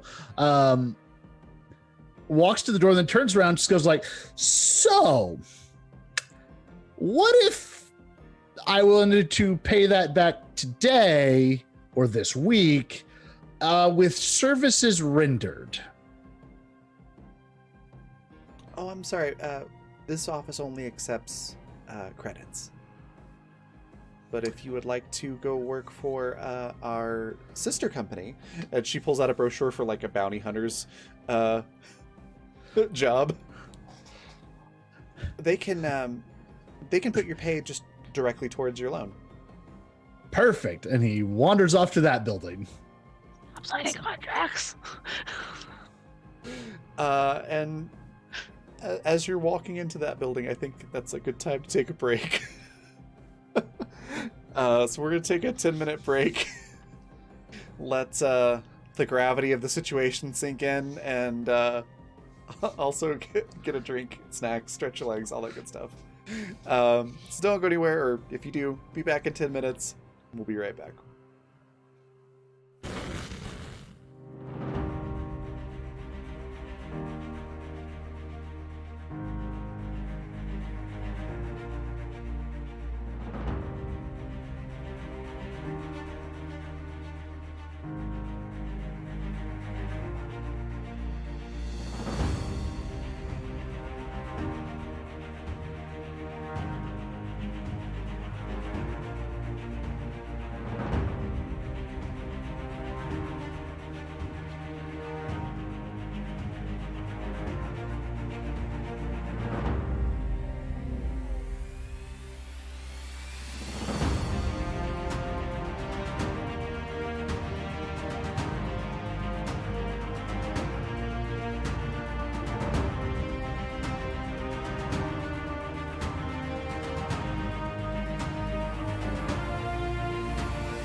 All right, and we are back. And when we left off, our good boy Jai here was going into a bounty hunters organization that is directly associated with the quote unquote bank that Jai took a loan from. Boy, I thought you were going to say deeply into debt. Oh, no, that was just given. Making good decisions all over today. A trend that will continue, I'm sure. Yeah. Yeah. So a little bit different reception here than at the bank. It's a bit more rough in here. There's a couple of very haggard, very tired looking bounty hunters sitting around a table, enjoying a beverage. And then there's sort of like a almost like a dispatch sort of desk. So it's a desk that's sort of like in the shape of a square with an opening in the middle. So it just goes all the way around the person standing in the middle. But they greet you as you come in. And he waves you over and says, "Yes, how can I help you?" Hi, I'm deeply in debt and need some jobs to pay it off. Oh. Yeah, we get those all the time. It's nice that who y'all are are you like in- just across the road from each other. Yeah, we really strive for convenience in working off your debt. Cool. Yeah, clearly equipped for the job. Yeah, just, I got like a week on planet. Love to work down the debt. And he just sort of like pauses for a second. It's just like a very slow building laugh. Like it's a tiny little chuckle and it just builds up to a full... Sorry. There's something sure. funny. Oh, just that you think you're going to pay it off in a week. Now, Try me. who is it? Who's it that you owe money to? I presume it's... And he lists off the name of the bank. Yeah. Yeah, we get a lot of those. All right, let me just pull up your information. Yep. Oh, I see here. Just barely borrowed. Is that right? Jai Soren. Yeah. Oh, perfect. Oh yeah. Weak. Weak. That's great. I'm gonna have to remember that one. But sure, I can get you started right away. Neat. So I do have a crew available that I'm sure would love to help out and do some work here, and we're pretty well equipped overall. Okay, that's good. Well, let's see how you handle this job, and then we'll give you some more. This ought to pay off the interest for your your first couple of weeks or so at least. And he hands you, for anyone that's seen The Mandalorian, a little tracking fob, which has some information to point you in the right direction. Excuse me. Yeah, so this one should be pretty easy. This will be a good test of your abilities. We've got a smuggler who was running spice for one of the huts and thought it would be a great idea to play the market, try to sell that spice to someone else, and then just make a profit off of it and give the hut his money without anybody being the wiser. Turns out the person he was going to sell it to just stole it. So, yeah, the powers that be would like him brought in alive. All right. Where is he? Who is he? He hands you over a information little puck. And it's a Corellian smuggler. Not terribly unlike Han Solo. although clearly less lucky. And he's on Nar Shaddaa. There's nothing on planet. No, it doesn't appear to be at the moment. We generally, clean up our own messes on the planet. All right. I bet I can borrow one of the ties. We'll go. All right, thank you. Oh, certainly. All right, just yep. Let us know when the job's done with proof of, of completion. We've got several conveniently located offices around Hut Space and throughout the rest of the galaxy where you can drop off your prisoner. Neat. Chai's going to continue to make really good choices. I think at this point, he probably, once he leaves the office, will swing by a market and buy some stuff that he needs for future upgrades, just basic materials. He is there just like since it's the smuggler moon, it's right above us, is there just like a shuttle that goes to Nar Shaddaa? Yeah, there's shuttles that go up there all the time. Neat. So I'm gonna head to the spaceport, and I'm gonna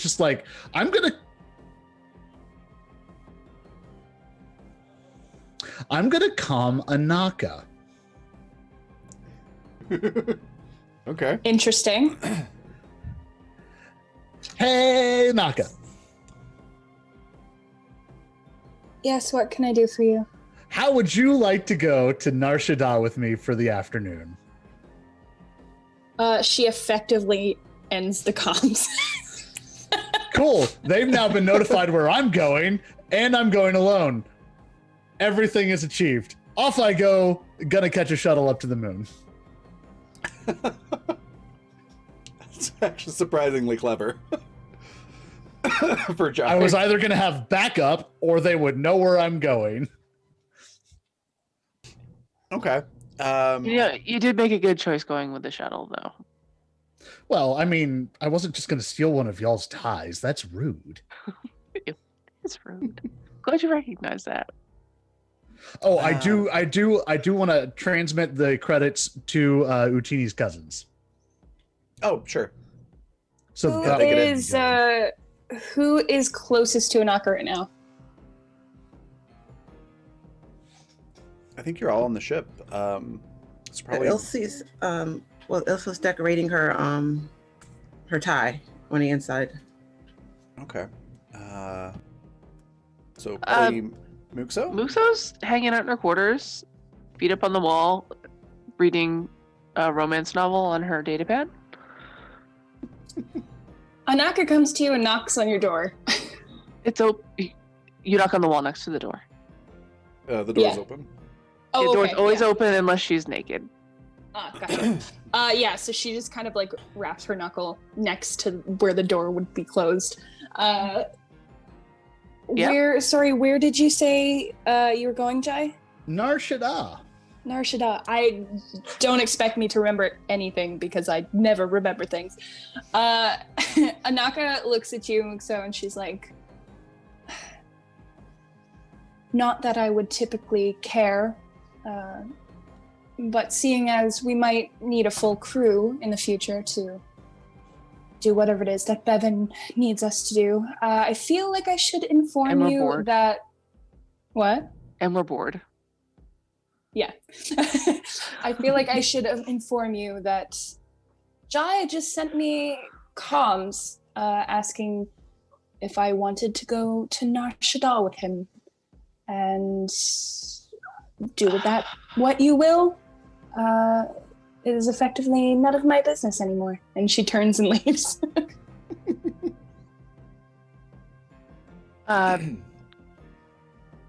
Muxo just immediately calms Zaru and says, "Go back to Nar Shaddaa."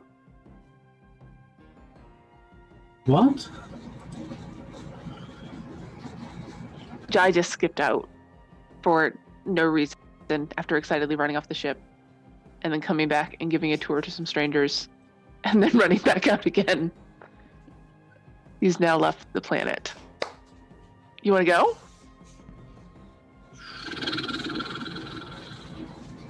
Are we going to go kill people, Master? Your droid chimes in. That's There's what a I'm chance to wondering. kill people. That's what I'm wondering. Laka, are we going to be able to kill people? Oh, I Well, can more kill into many the- people, Master. I'm more into the fighting than killing. Fine, but someone must stay here with the ship. I mean, Ilsa's not in any condition to be chasing down erratic Jais. Also, if anybody looks at the droid right now, it has managed to curl its head down to point its blaster at where its approximately nose would be. For the who's staying on the ship. Oh, that's great. I'll just include Ilsa in the conversation. Just tap the helmet. Ilsa, we gotta go chase Jai down. He's being unpredictable. Do you want to? Are you well enough to come with us, or do you want to stay here with Anaka? Question: can she can she make the whatever is in the helmet mic to play on her speaker? Yeah. Okay, because she's like decorating it, doesn't have her helmet on, and Oh. Yeah. okay, You can have it in like speaker mode. Yeah. yeah, it's on speaker mode. Okay, so you're gonna hear some music like stop. Yeah. She's like, excuse me? Jai skip town. You wanna go chase him? Or can you? How are you feeling? I'm perfectly fine. Is she? Why didn't you send anybody with him? You knows he likes to be adventurous. You saw him run in and out. Yes, but I'm decorating. When are we leaving? Well, are you gonna be able to fly with the paint drying like that? It's fine. I'm concerned. All perfectly fine. Musa will come out to the defender, check your respirator fit, and if it is good, you can go. Zadu, the more he hears it, he hears Ilsa speak, it just the less convinced he is. Musa's gonna give you a chance. She's If probably your like respirator half is fit fine. correctly when I come out here. Okay, I'm gonna roll a d2 for that. If it's 1, it's fine. 2, it's not. Okay. 50-50 chance. I like it. Yes.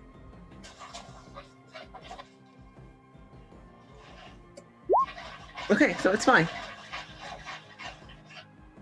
All right. Okay, so let's go. Okay. And Fly she's off in like formation. decorated it like in like light colors and wood. It looks nothing like you would think a fighter would look like on the inside. Like lights and if you can have a plant, there's a plant. That's great. Realize I gotta get this droid in my somehow. We can fit someone behind the pilot. I don't know how big the droid is. Where That's are we- true. I napped behind one of those couches earlier. Yeah. What is the sorry, what kind of ship is this? TIE Defender? It's a Mark II TIE Defender, which doesn't actually exist in canon, just the Mark I does. But it looks a bit more like, as Matt was pointing out to me earlier, the TIE, was it Phantom? It looks more like the TIE Phantom, but it's similar specs to the TIE Defender. Well, I'll have to get my ship modified at some point so I can fit the droid comfortably. But for now, well, get in there. Oh, don't worry. I can do that. We can probably like make him a little compartment and just like launch him at enemies. Not sure Like, about that idea. Like a Metroid Samus ball just launches Yup. out and but it opens up. Maybe just a little vents that he can slip out. Yeah. Is there an image of the inside of them anywhere? I could probably find one for you. It looks like a pretty standard TIE fighter on the inside. Just a little bit roomier. TIE fighter interior. Excuse me. Anyways, so who all's going and what vehicle are you taking? We're just gonna boost right out the back of the ship in our TIE Defenders, and I will obviously be flying the Kipper. Okay. Anaka's already elected to not come. I'm not asking her again.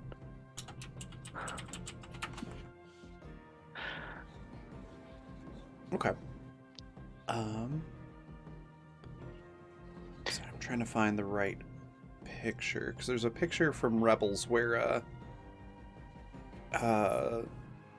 Kanan's in a TIE fighter with what's his name? Ezra. And it's a really good indication of like just how sizable it is in there. But I'm not readily finding it. But yeah, there's enough room for somebody to somewhat comfortably stand behind the chair. Okay, so we've got Muxo and sounds like Ilsa in one, and then Zadu and the droid in another, or are you taking all three? Taking all three. Taking all three, okay. Anaka's a little I mean, shaky, don't you think? You could ask Anaka to come again. I'm sorry, come again? Are you talking about me? I was making a joke. Oh. Because I'm terrible. Also, can ask her to come again. She doesn't want to. Is anybody riding with her? No. As far as Muso is concerned, if someone says, leave me out of it, they can join if they want to, but... Well, Elsa asked if because she doesn't want to ride alone. Mhm. Not because of the fumes or anything, no. Okay. We'll be leaving our ship unmanned. Yeah, it's not great. Not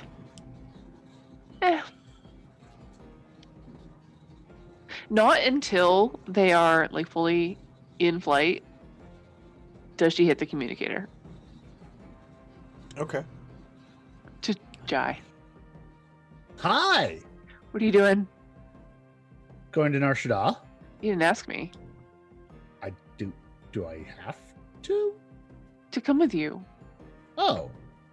I asked Anaka. I figured she could blow off steam. So where are you going? Well, I now owe a hut 30,000 credits. So What? I'm going to do some bounty hunter work and pay it off. Jai, Yes. tell me you did not put the ship down for that money. No, I think it's just me. Oh, that's Ooh. fine. I'm going after Smuggler, though. I bet he's going to have a ship. Hey, do you know anyone we could sell a ship to? Do I? I mean, potentially. I have some knowledges. Yeah. I have galactic lore and bureaucracy. Yeah. Knowledge bureaucracy could work. Like, you might know some folks that like buy like impounded vehicles and things like that. Okay. We're going the yeah. Oh damn. Nice. Yeah, you know a few people that might be interested in a smuggler's freighter. Okay. Yeah, I know somebody. All right. I guess. If I tell you where his ship is docked, do y'all think y'all can like secure it? maybe move it until we can sell it? Because that would probably pay me off immediately. And then I could just rub it in the face of that smug bounty hunter guild dumbass. What did you spend 30,000 credits on? Our ship. Oh, and some stuff that I'm using to make me better. What kind of better? I'm adding stuff to the armor. He holds up his hands on an audio call. Yes, he does. Actually, this is a good point. With a 25 on your knowledge bureaucracy, you'd probably also get a little more information. Mook, so you might actually know that most of the time these types of places don't just let you put yourself down as collateral. So it's probably Jai's armor that they're expecting as collateral. Oh, I'm gonna burn that whole planet to ash. Because if Jai's dead, then he doesn't need the armor anymore. And that's worth a lot more than 30,000. Okay. So you're probably able to put those pieces together. Whether you share them or not is up to you. No. No, I don't. That's a very wise decision, or Jai is going to be making some changes to his afternoon plans, involving putting Huts out of business. Well, that would be such a bad idea. Yup. We haven't even waited around to see what our previous bad ideas have done. Why stock up just one when I can stock up a galaxy of bad decisions? Yeah. Yeah. Okay. So, coordinates. Can I bounce them the signal I'm getting off of the tracker thing? Yeah. Okay. I do that, DM. Once he sends that, she shuts off comms with him Okay. and opens it with the rest of the group. Obviously, they're still open. But just shuts out Jai and it's like, all right, so we need a plan.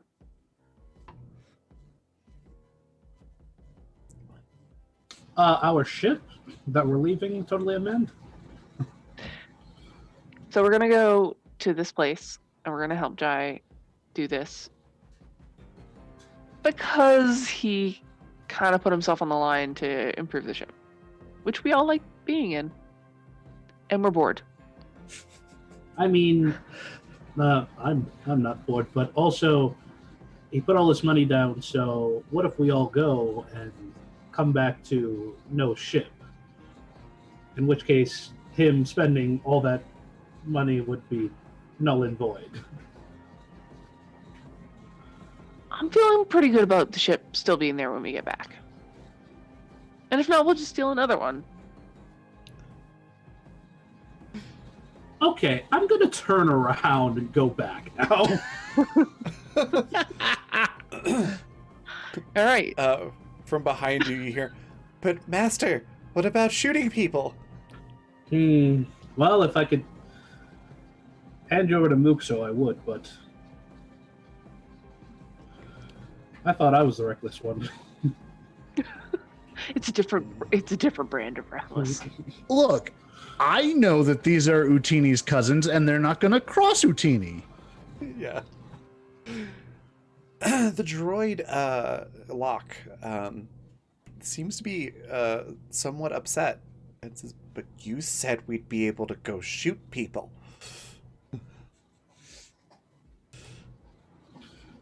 Yeah, we can shoot people on the planet. Give me a persuasion roll to see if you can talk down this upset homicidal droid. I'm so glad you bought this. Yeah, that makes sense.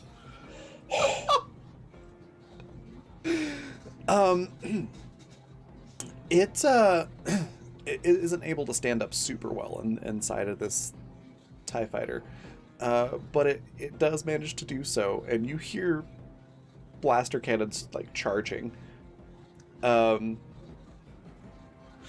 Droid doesn't say a whole lot, but Locke does just sort of growl, if you can imagine a droid growling. Growls out, just, "Need to shoot something." I'm gonna I'm gonna talk to my comm. I'm just gonna say I'm gonna need a second, and then I'll close communications. All right. Would you like to try and talk it down one more time, or is there something else that you want to try? Locke, if you shoot inside of this cabin, we both die, and then we both no longer get to kill anything. All right. Roll persuasion.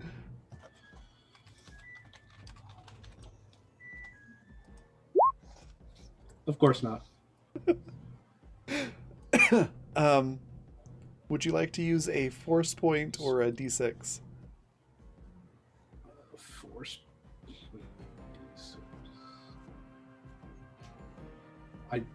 Something tells me a D6 ain't gonna. I might try 2 force points just so that gives you 2d6 to throw at this. Otherwise, this could get very bad.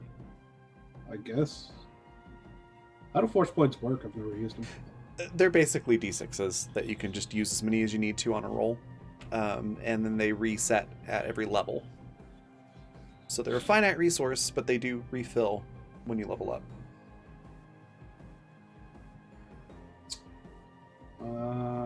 Yeah, sure. Let's see. 9? Yeah, that works. So when you say that, which makes very logical sense, Locke still seems kind of angry. Like the shield turns on, and Locke just goes, "I bet with my shield I could survive the blast, and then you'd be the only one that dies. But the odds aren't great, so okay." And it turns the shield and blasters off and goes back to being curled up in a little ball. It's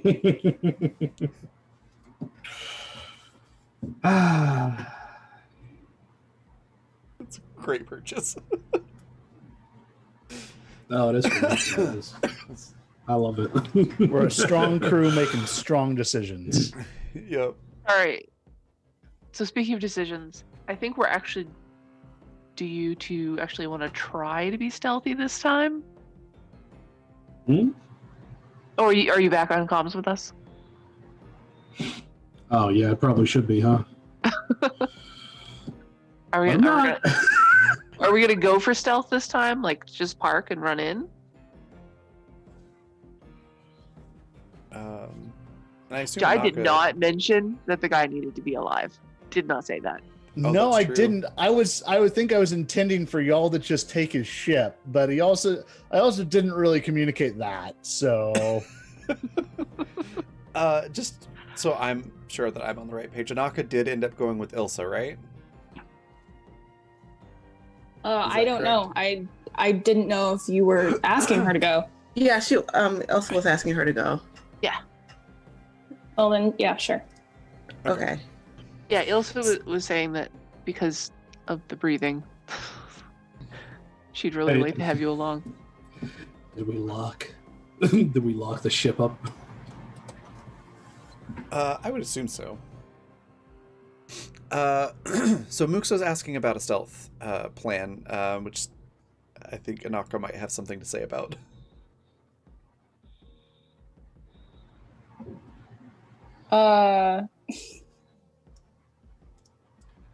Or at least an opinion on.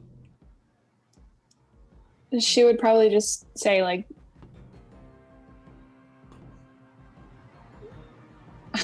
I don't know. I'm not making promises that we'll be stealthy, but maybe we should try. Oh, so now you would like to try to be stealthy? Sure, we'll see. We'll see.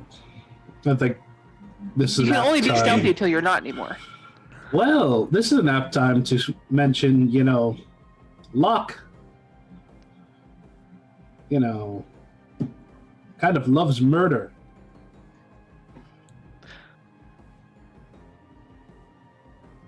We're gonna steal a ship. Another one. There might be some murder involved.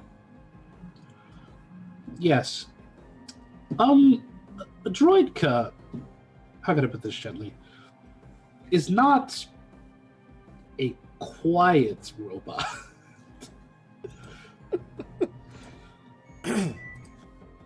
You want to be the first strike? Oh, do I want to be? Sure. Yeah, you can just go on in there and make some noise. We'll follow up. Okay. Well, Locke, it seems we'll get to see your full capabilities. Hooray, Master! We're not going back to the ship? No, Locke. We are just abandoning all caution.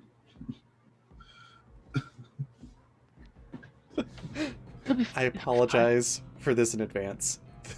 Locke just looks at you and goes, "This is the way." Okay. I hate myself for that, but it was too good. Okay. Let's just go to the planet, shall we? Oh, all right. All right, so yeah, you're able to fly up to Narshta, and again, you're pretty much just breaking orbit and going back into orbit and landing. So I'm not gonna make any of you do pilot rolls. It's nothing too complicated. You get to the spot now. Making sure I'm on the right page. Jai, you sent over the coordinates for where the tracking fob was pinging the location of this guy. Yes. Okay. Once we get to the planet, we'll check back in. Okay. So, if you're heading, if you're at the planet and heading to the coordinates, like relatively in that direction, you can just tell right off the bat that's definitely not a docking bay where those coordinates are. It's like in a food court. Jai. Hi. I'm guessing y'all got there first. Shuttles are Food court. slow. It's food court. Oh yeah, he's probably eating lunch. How long Look, are you gonna be? I have to take this guy in. Alive? Be alive. I promised the droid murder. I mean, we're gonna steal his ship and sell that and pay off the rest of the debt. This will be fine. Y'all go take care of that. I'll send you coordinates. Oh, okay. So you don't care about getting paid for killing the guy. For not killing the guy. Well, I don't. If I can get double paid for this, if we can fill in the bounty and I can rub it in that stupid guild guy's face that I paid off everything already, all the better. And if we get a little extra, so that we can go have like a nice dinner or something, all of us. How far away are you? Can I do like a drop a pin on where my location is in space? Yeah, Bonk. you're almost there. Oh, we're coming up on it. Okay.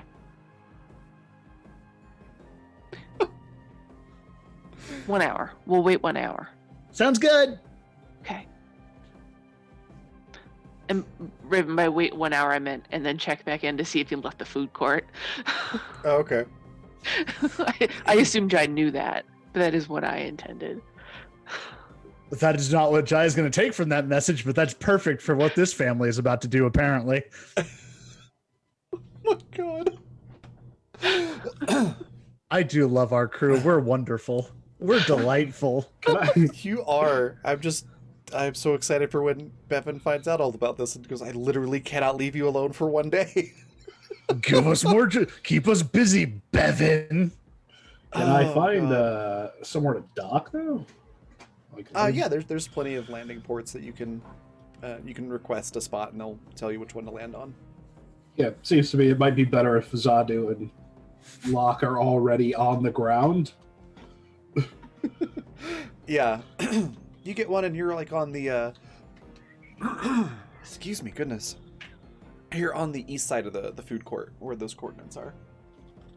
You know we're not attacking the food court, right? I mean, I you do. are.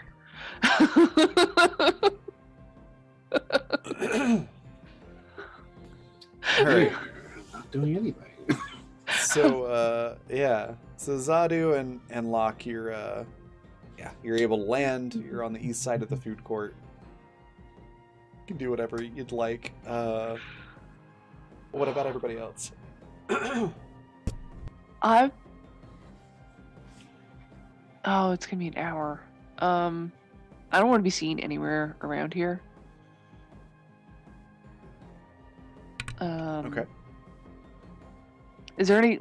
Can I like map search and see if there's any kind of docking bay somewhere within a reasonable like walking distance? Sure. There's a few of them actually. Okay. Sort of like on the south side of the food court area. Okay. So- There's like 3 docking areas that you could potentially go to. Okay. We gotta park somewhere for a little bit. Ladies. Something. We'll go here. She'll coordinates. Feedback?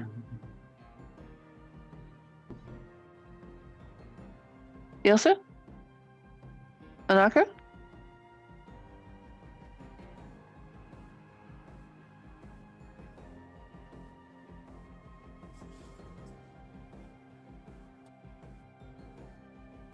Ilsa's just really quiet. She's waiting for her knock and answer.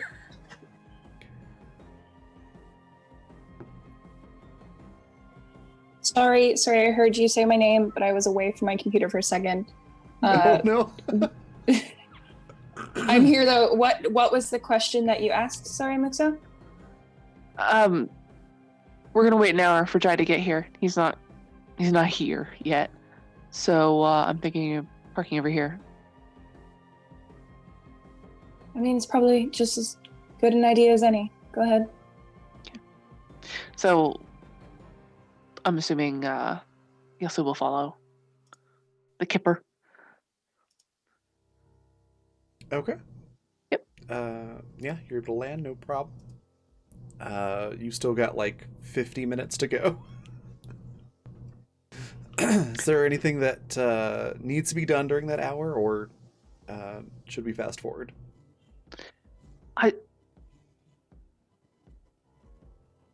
No, I don't think so. All right. And then Jai, is there anything you're doing in that hour?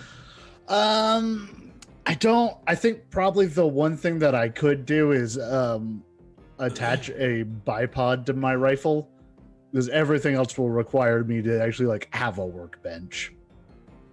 Okay. And this is just like done. Yeah.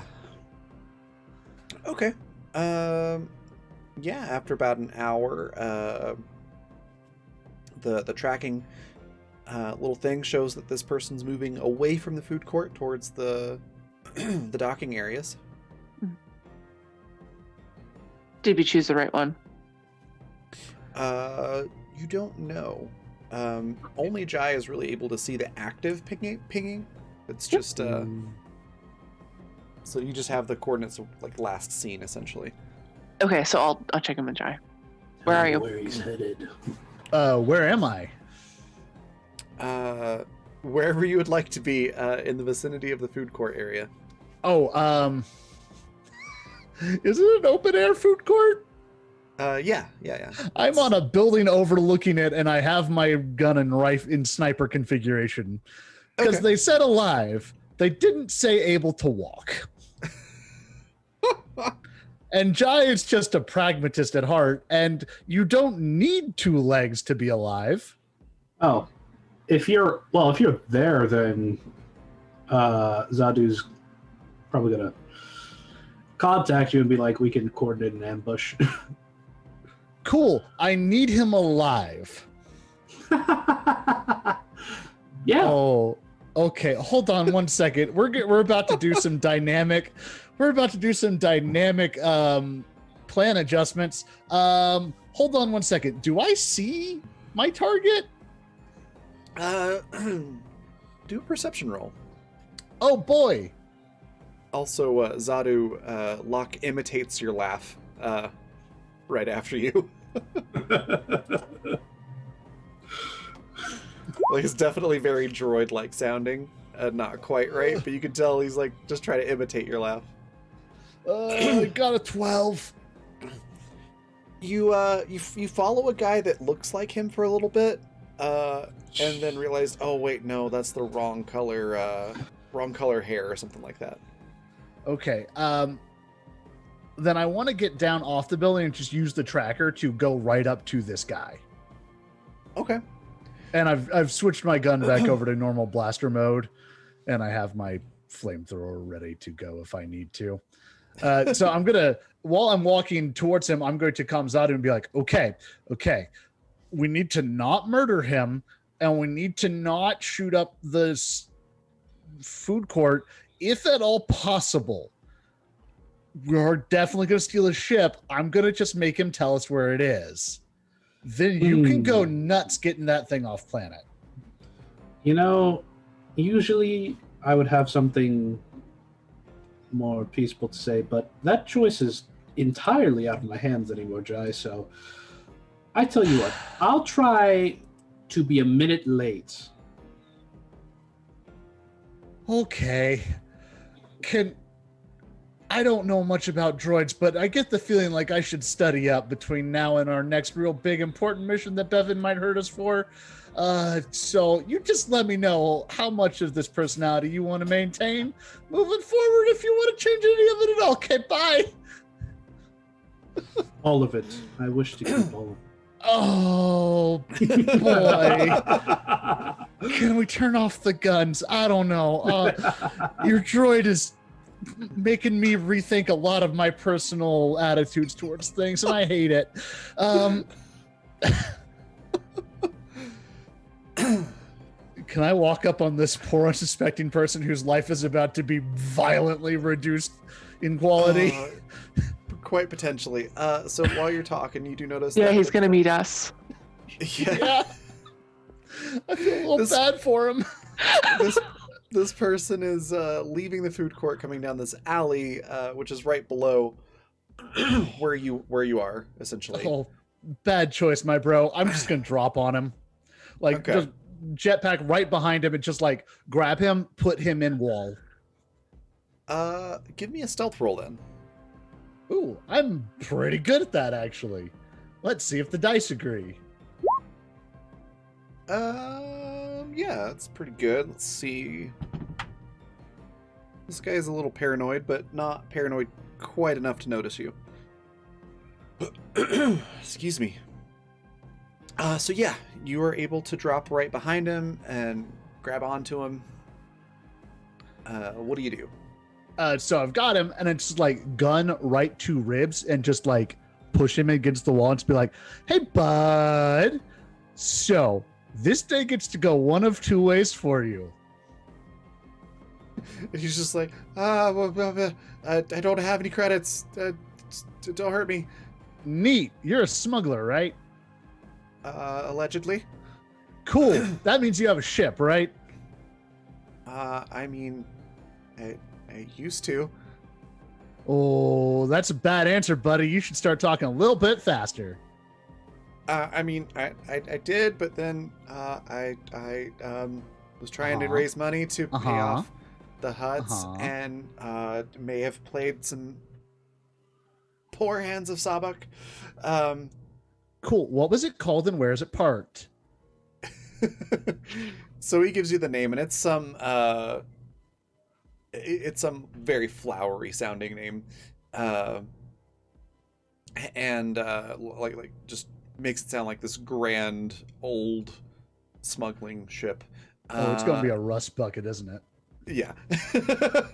And it's docked like in one of those 3 docking bays where he left it. Is So Zadu? I don't know if they've taken it yet, but that's where I left it. Zadu. Okay, I actually just open the comms to everybody, be like, all right, so our new friend here, what's your name, buddy? I know his name. I'm just double checking. Oh, it's Hal. Hal, our new buddy Hal here, apparently seems to think that some friends of his from a card game now believe that they own his ship. And, I think y'all, specifically Zadu and his new mechanical buddy, should go and inform them that we actually own his ship. We do own this ship. Yes. I will look at Locke. Well, what do you think? Murder? Probably. Murder. All right. Well, send me That's all he says. send me where the ship is, and I'll head over there with Locke. I send him that ping. Okay. And then I'm just gonna go, Muxo, can me and my buddy are gonna take a walk over to the local bounty hunter guild hall. You want to wander over this way, or do you want to oversee a droid that might go do a whole lot of murder here in a minute? You know, as much as I enjoy, a good blaster battle, I don't really feel like walking to a massacre. Maybe, yeah, one massacre a week. Jai is very unnerved by this droid, like more than I think he thought he was gonna be, but he sure is. Yeah, I wouldn't mind heading to the bounty hunter's office with you. Cool. So me and Hal are gonna take a walk. Ilsa? Anaka? Yeah, which way do y'all want to go? Do y'all want to go watch a droid massacre, or do y'all want to have a nice walk on a plaza?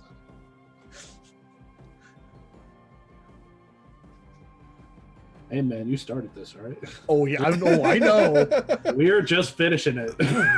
Jai is rapidly reevaluating decisions he's made in his life, and he does not like having to do this self-reflection. All we're doing is supporting you in your decisions, and now you're doubting them because we're supporting you? No, he's just readdressing mentally how he will make decisions in the future, knowing we now have a murder droid.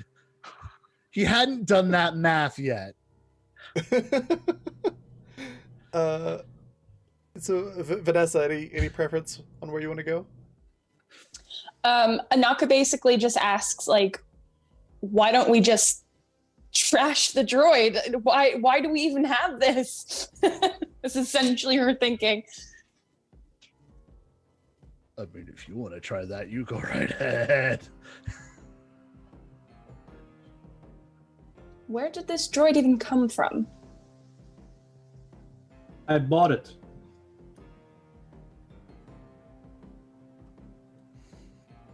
You spent your credits on a droid that has a penchant for murder. Is that what you're saying? Yes.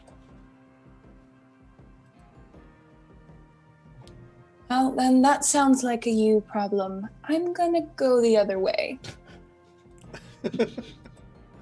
I never made it anyone else's problem. Jai at that point is like, yes, I know I've made choices. Let's move along. Meanwhile, Hal is just like, so if you got the ship, can I just go? Nope. Okay. Look. It's your lucky day. I have to bring you in alive. Your ship is a bonus. Okay. And I shouldn't go ahead and clarify how, real fast here, buddy. Just want to make sure we're both really clear. They said alive. I can carry you without legs if I have to. Don't push it. Noted. All right. Did Ilsa want to go to the droid massacre, or is she joining everyone else and walking away and looking the other way? I think after she realizes what's happening, she's going to join everyone else. Okay. Just because. All right, yeah. Zadu, I guess let us know if things get bad, man. Hey, listen. Zadu didn't Yeah. have to watch the side of the building melt. Okay. Let me just. That was a lot of people to kill in about 2 seconds. Well, they were stormtroopers. Either way, you gotta come get this ship. So. God. Well, that's true. One of us is going to have to fly that ship out of here. You can fly a ship. How much is this worth?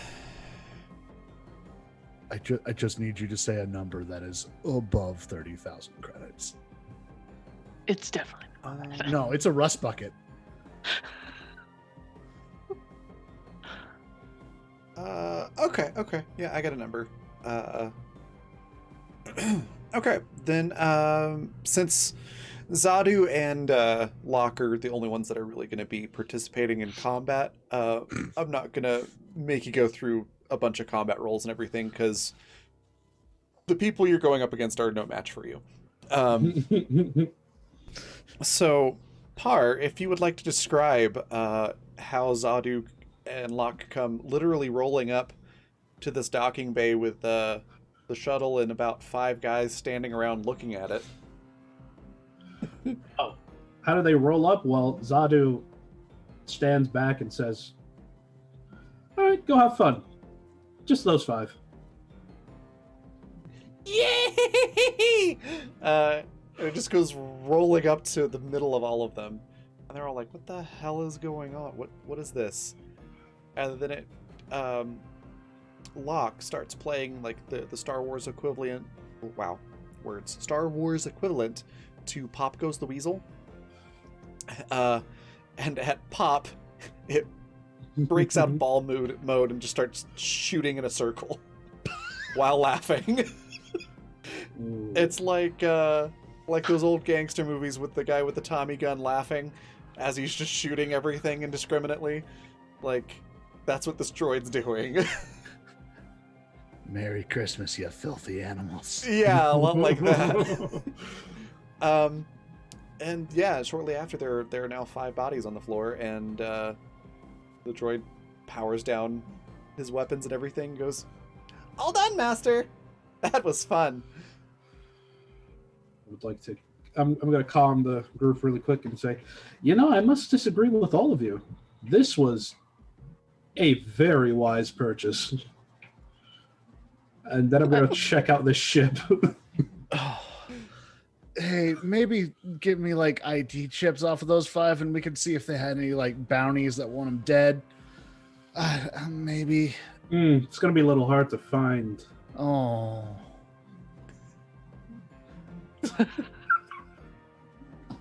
Oh. Oh, I'm sorry, Master. Was I not supposed to disintegrate them? No, it's fine. Jai only mentioned it now. Okay.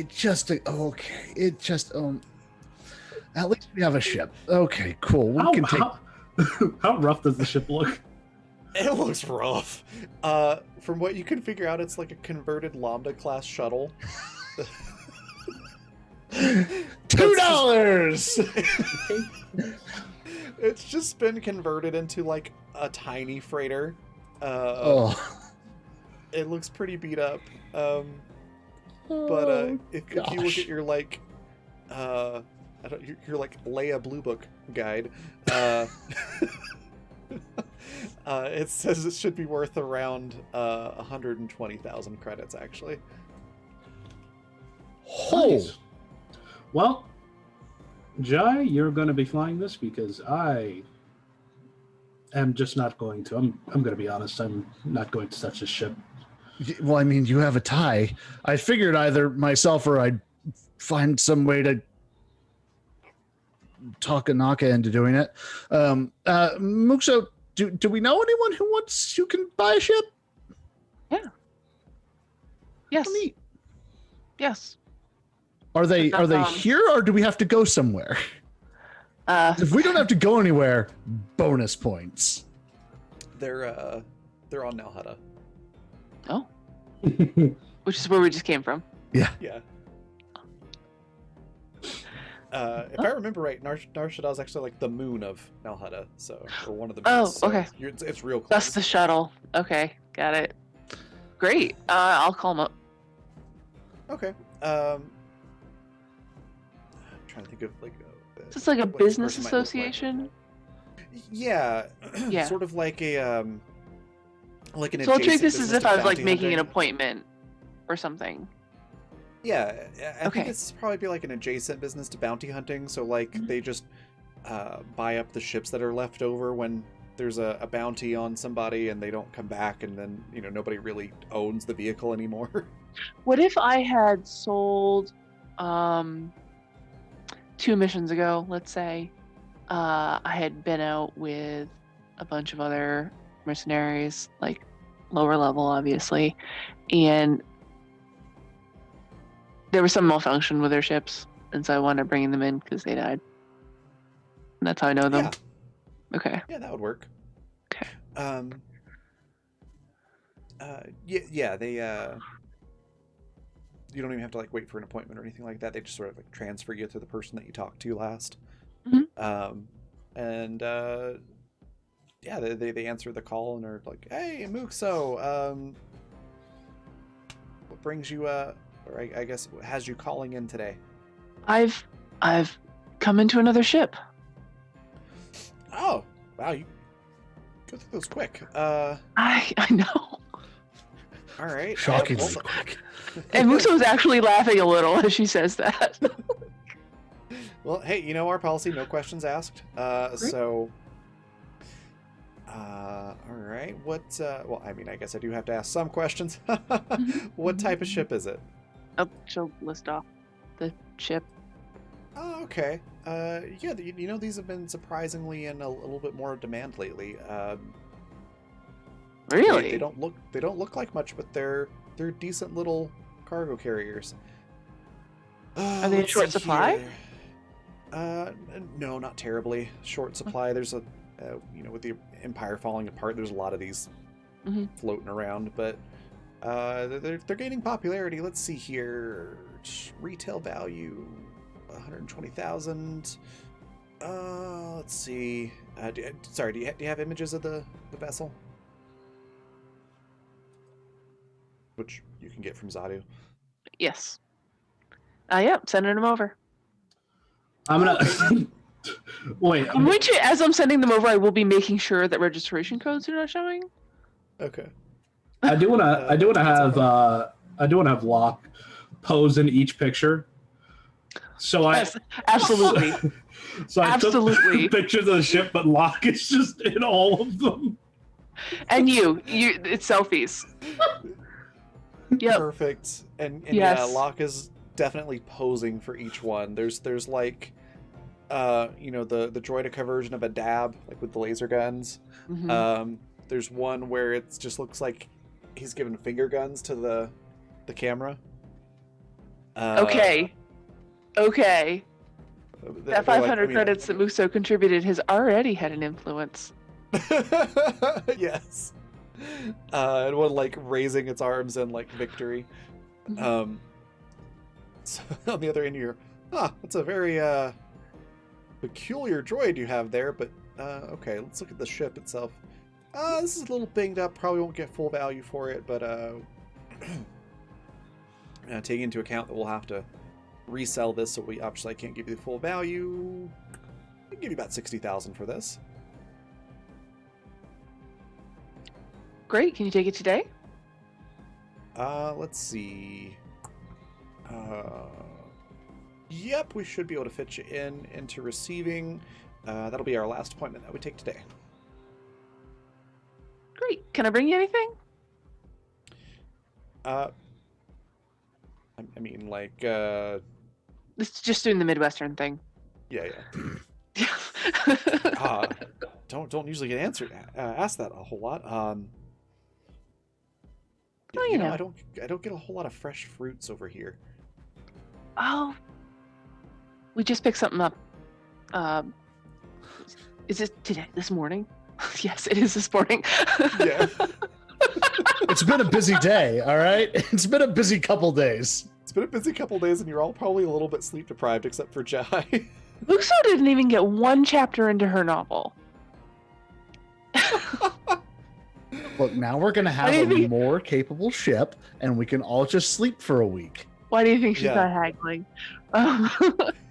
Yeah. That's something. Oh yeah, got something right here. Okay. And yeah, so she'll go with the appointed time. I need, before we leave the moon, I do have to turn in this idiot Hal to the bounty hunter office. Yeah. And then I guess convince Anaka to fly the shuttle back for us.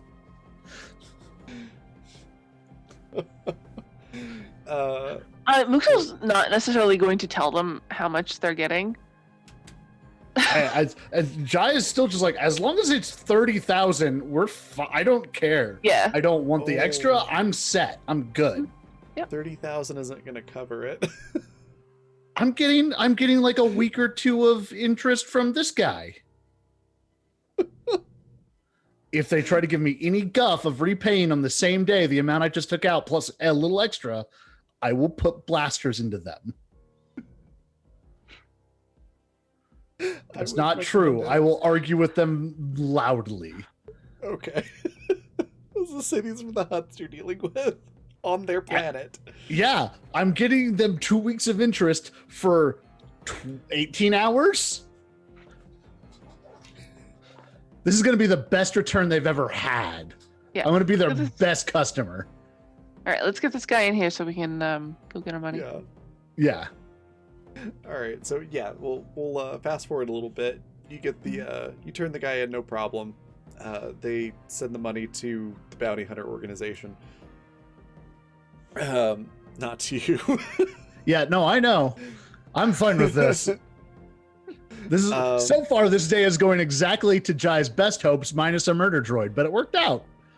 So he'll probably revise his intentions there. As far as Jai knows, everything is coming up Jai right now. Plus he's going to get to sleep for like a week. Yeah. Oh, and we didn't shoot up the food court. We sure no, didn't. That's true. Oh. Yeah. And yeah, you're able to turn in the shuttle. The guy is super appreciative of any food thing that you bring to him. Mhm. And he hands you, specifically Muxo, 60,000 credits. Excellent. She pockets 10,000. Nice. Okay. Out of And- character. Nice. Yes. Yeah. All right. I've never so- gotten to do that in a game ever before. Oh, that's great. So what are you doing with the other 50? I will. You're a little unpredictable. I will walk you to the bank. That's probably wise.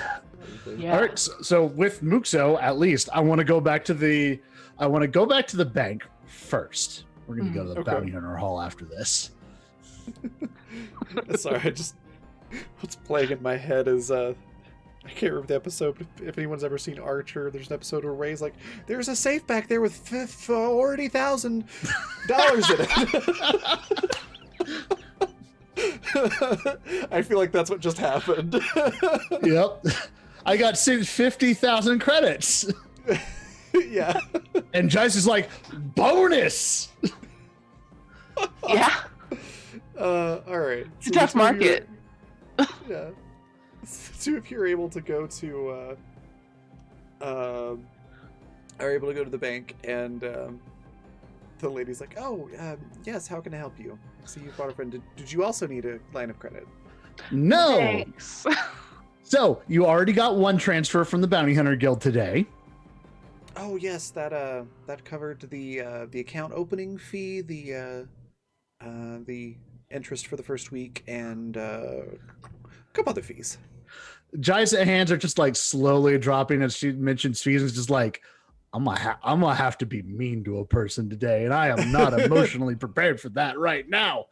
It's like, okay, cool. So we have the other 30, which does mean that I'm paying you off everything. I look at the chrono, 18 hours after I opened the account. So y'all should just have a nice little cushion of extra cash because I'm a good customer. I see. All right. So you're wanting to know what the payoff amount is? It should be less than 30,000. Take the 30,000. I'm sorry. You see, we have an early payoff fee that we charge. Muxo, It's in Lock the the contract door. that you signed. Where's the contract you signed, Jai? I'm Oh, I pretty have a sure she copy left right it on here. the desk. Yeah, he didn't Yeah. take it with him. She's like, "Oh, I have a copy here," and she passes it to Muxo. Jai's gonna close the door. So Musa will look at the relevant sections. That given that she's proficient with bureaucracy. Yeah, I'm not gonna make you roll for it. It's a really bad loan with lots of fees if you pay it off early, fees if you pay it off late, all kinds of stuff. It totals out to like the payoff is like around 40,000. All right. Hey, Not at Muxo, this- we can call Locke right now. No.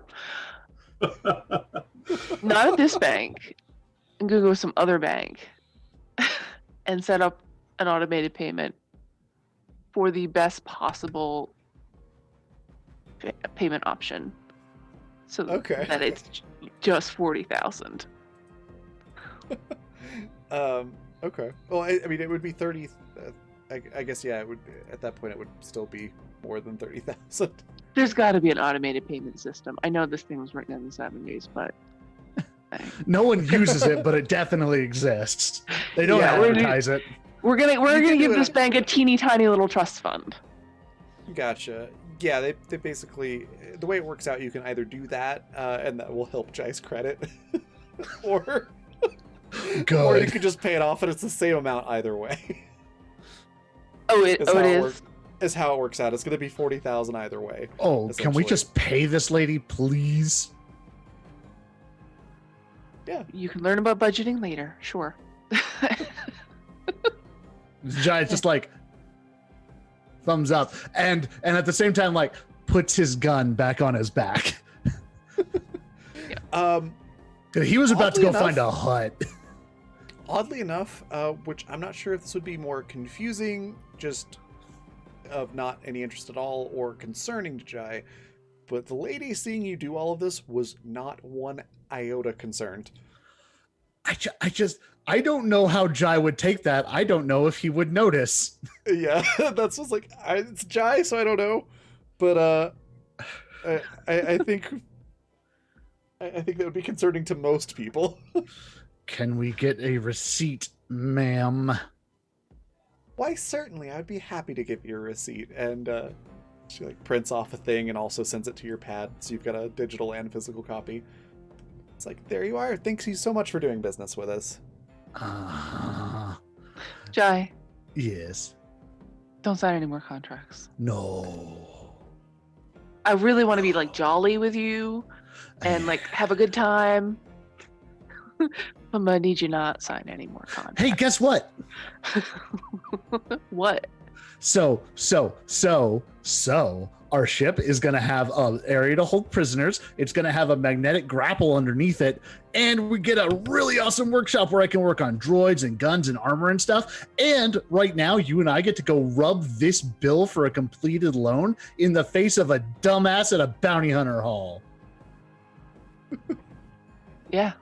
who laughed at me when I said I could pay it off in a week. And I did it in 18 hours. You did. Proud of you. Let's go make him feel like trash and then go home. Okay. We'll split up the rest of this money.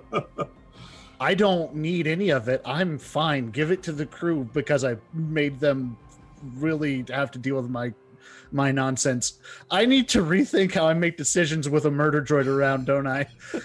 Musa will pull a juice box out of just like a fold somewhere, like a pouch. Just hand it to Jai. Oh, What's his Jai's tr- helmet is like off and clipped to his belt, and he is just. He hasn't eaten in a while. His blood sugar is dropping. I really do want to go over and make that bounty hunter guy just feel like garbage, though. Okay. Jai is a petty little bitch sometimes.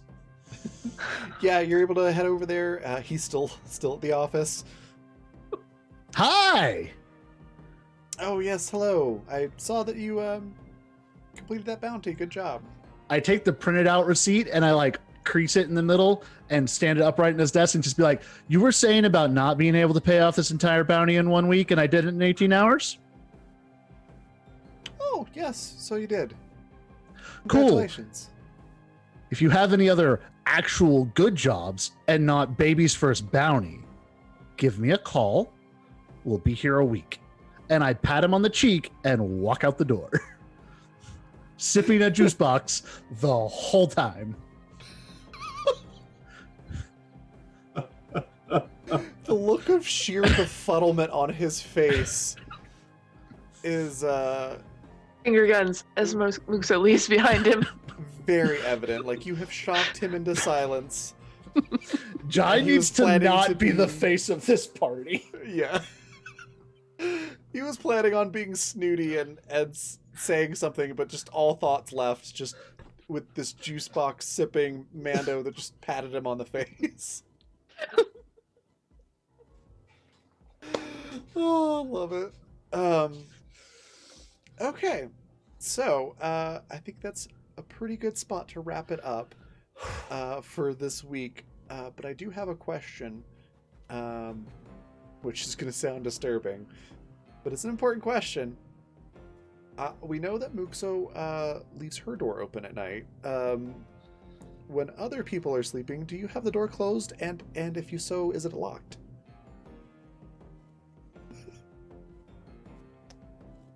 Repeat that.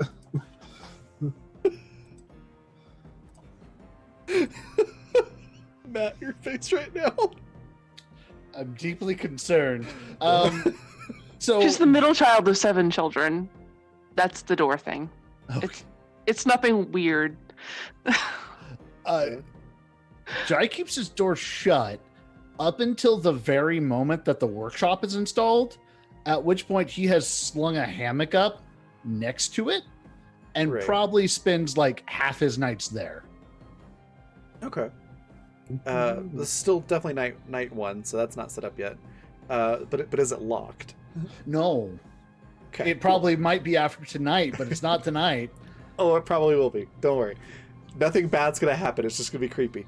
What about Ilsa and Anaka? I would say Anaka probably locks hers. Yeah. Okay. I think Elsa locks hers too. Okay. Okay. So, I'm gonna give Jai odds and Muxo evens. Okay.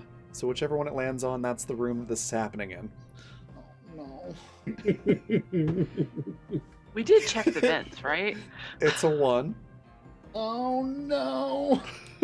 So, we're Muxo has gonna not do learned her lesson. we're gonna do the camera panning. Everybody's asleep. It's really only the audience that's really seeing this. But the door to Jai's room opens quietly. There's a soft, quiet metal tink tink tink tink tink tink tink tink. And the camera pans down to see Locke just standing over Jai. Those 2 little eyes just blinking out of sync. And that's where the session ends. I'm gonna reprogram that droid so hard. It's just Locke watching you sleep. Okay, so just to be clear, there was 10,000 credits remaining, so we divide them evenly. It's 2,000 each. Oh, Okay. I don't want them. I don't want mine. Y'all split it between the you 4. I put y'all out. Okay. so Jai is just 25 like, no. Okay. Okay. Yep. Collectively, as a group, you netted, I think, 20,000 credits this session. As a group, yeah. As far as they know, 10,000. Yeah. Yeah, as far as the characters know, just 10,000, but meta knowledge, yeah.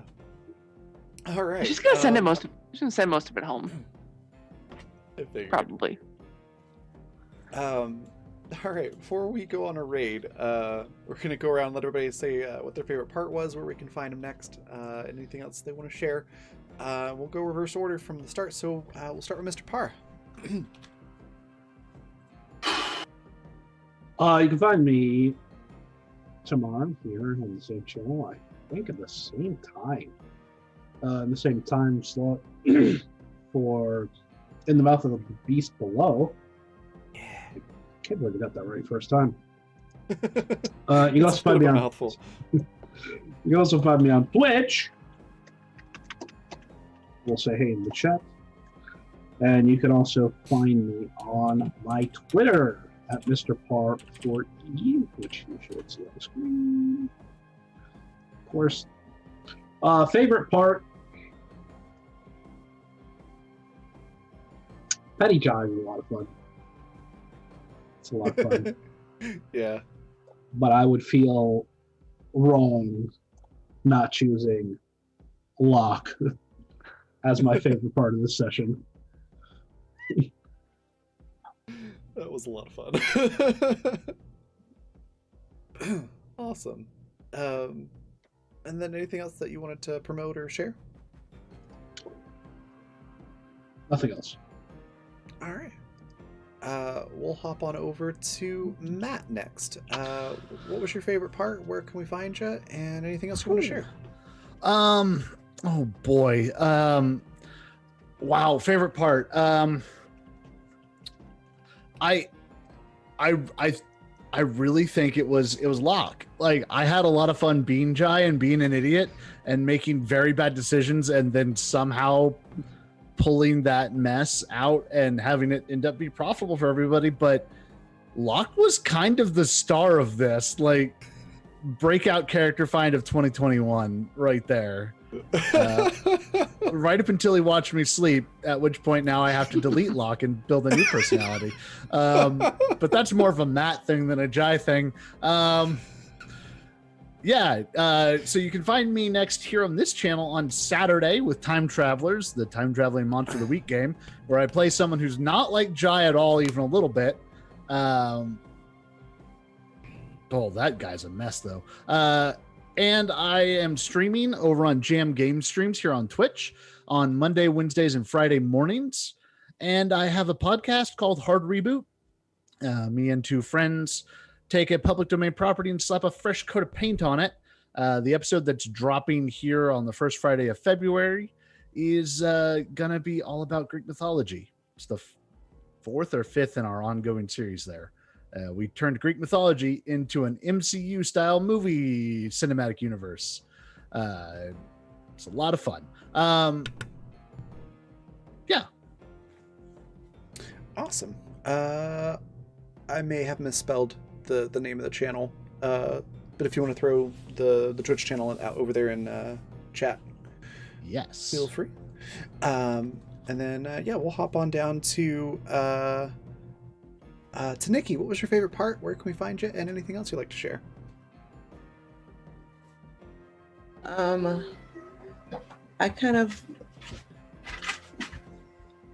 liked when I personally like when we all kind of, wow, I can't talk tonight. No worries. I feel your pain. When we figured out just how much trouble that Jai could have gotten into. Just like, we just let him loose, and maybe we shouldn't have done that. And I also like the creepy droid. Awesome. You can find me on Twitter at Nick Cool. I've got my streaming schedule up there because it's kind of long. All right. Fantastic. And then we'll hop on up to Vanessa. What was your favorite part? Where can we find you? And anything else you'd like to share? I'm gonna have to go with the droid as well for favorite. I can see us getting into some real trouble with that in the future, so that's exciting. I'm excited to see what happens. But as for me, you can find me, what's today? Thursday. You can find me here on Saturday for Animus Absentus, as well as on Twitter at PepperoDraws. That's Pepero like the candy. And I also have a coffee page if you'd like to check out my work there, which is coffee.com/PeperoPrincess. That's me.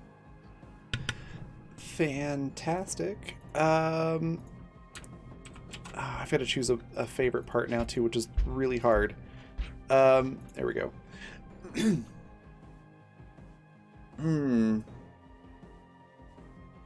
I think if I had to choose a favorite part, it's the series of poor decisions that Jai made, and just how it amazingly all looped around to be perfectly okay at the end. That was great. It's almost like a non-scripted sitcom, episode wrap up, which is pretty amazing considering it was all, ad-libbed.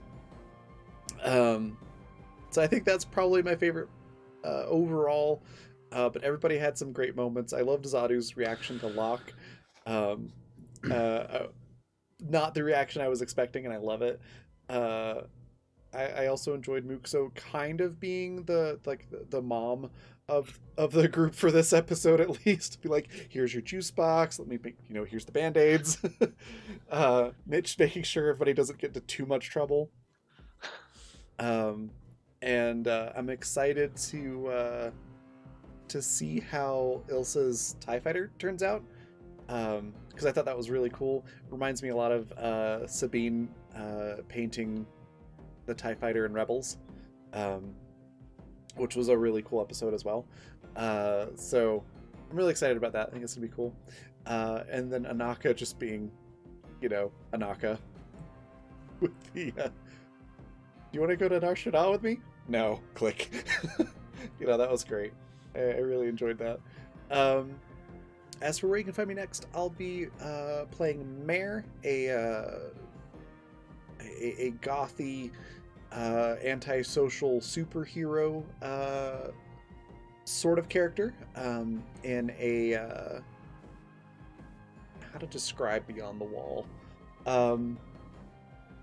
It's like a post-apocalyptic type game with a lot of magic and dream world type stuff. It's really, really cool. That'll be at noon tomorrow, and then I'll be playing Katanova in the Mouth of the Beast Below at 6 p.m. tomorrow, and those are Mountain Time Zone times. And then Saturday we've got Time Travelers and Animus as well. Other things to plug, just going to throw out my link tree, which you can find all my stuff there. Also sponsors again, Grinding Coffee Company, Fundamental RPG, and Intrepid. Grinding Coffee Company is really tasty, really fresh coffee.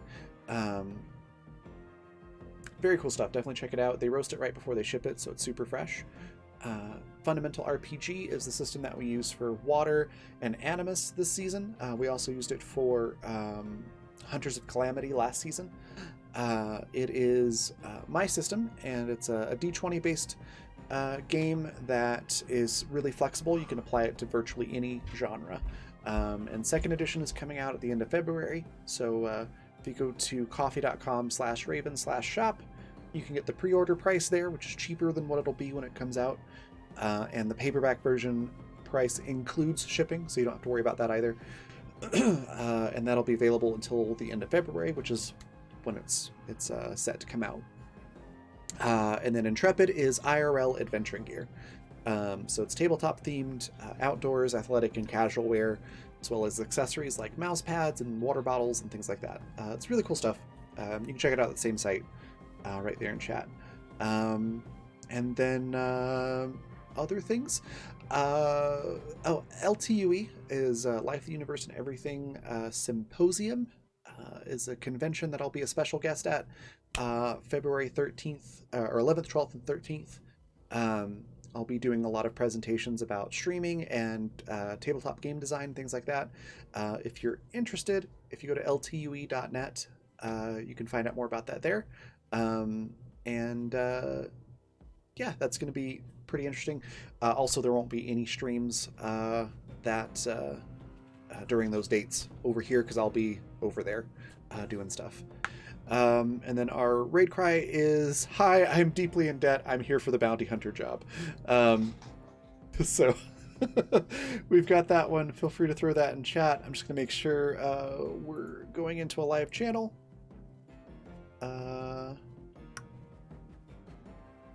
Okay, nope, they stopped streaming. So let's head over to... excuse me. Let's go say hi to Stella Luna. If you're not already following her, she's fantastic. She does a lot of tabletop stuff and some video game things as well. Just a great person. Definitely give her a follow if you're not doing so already, and say hello. And then I will see you all tomorrow.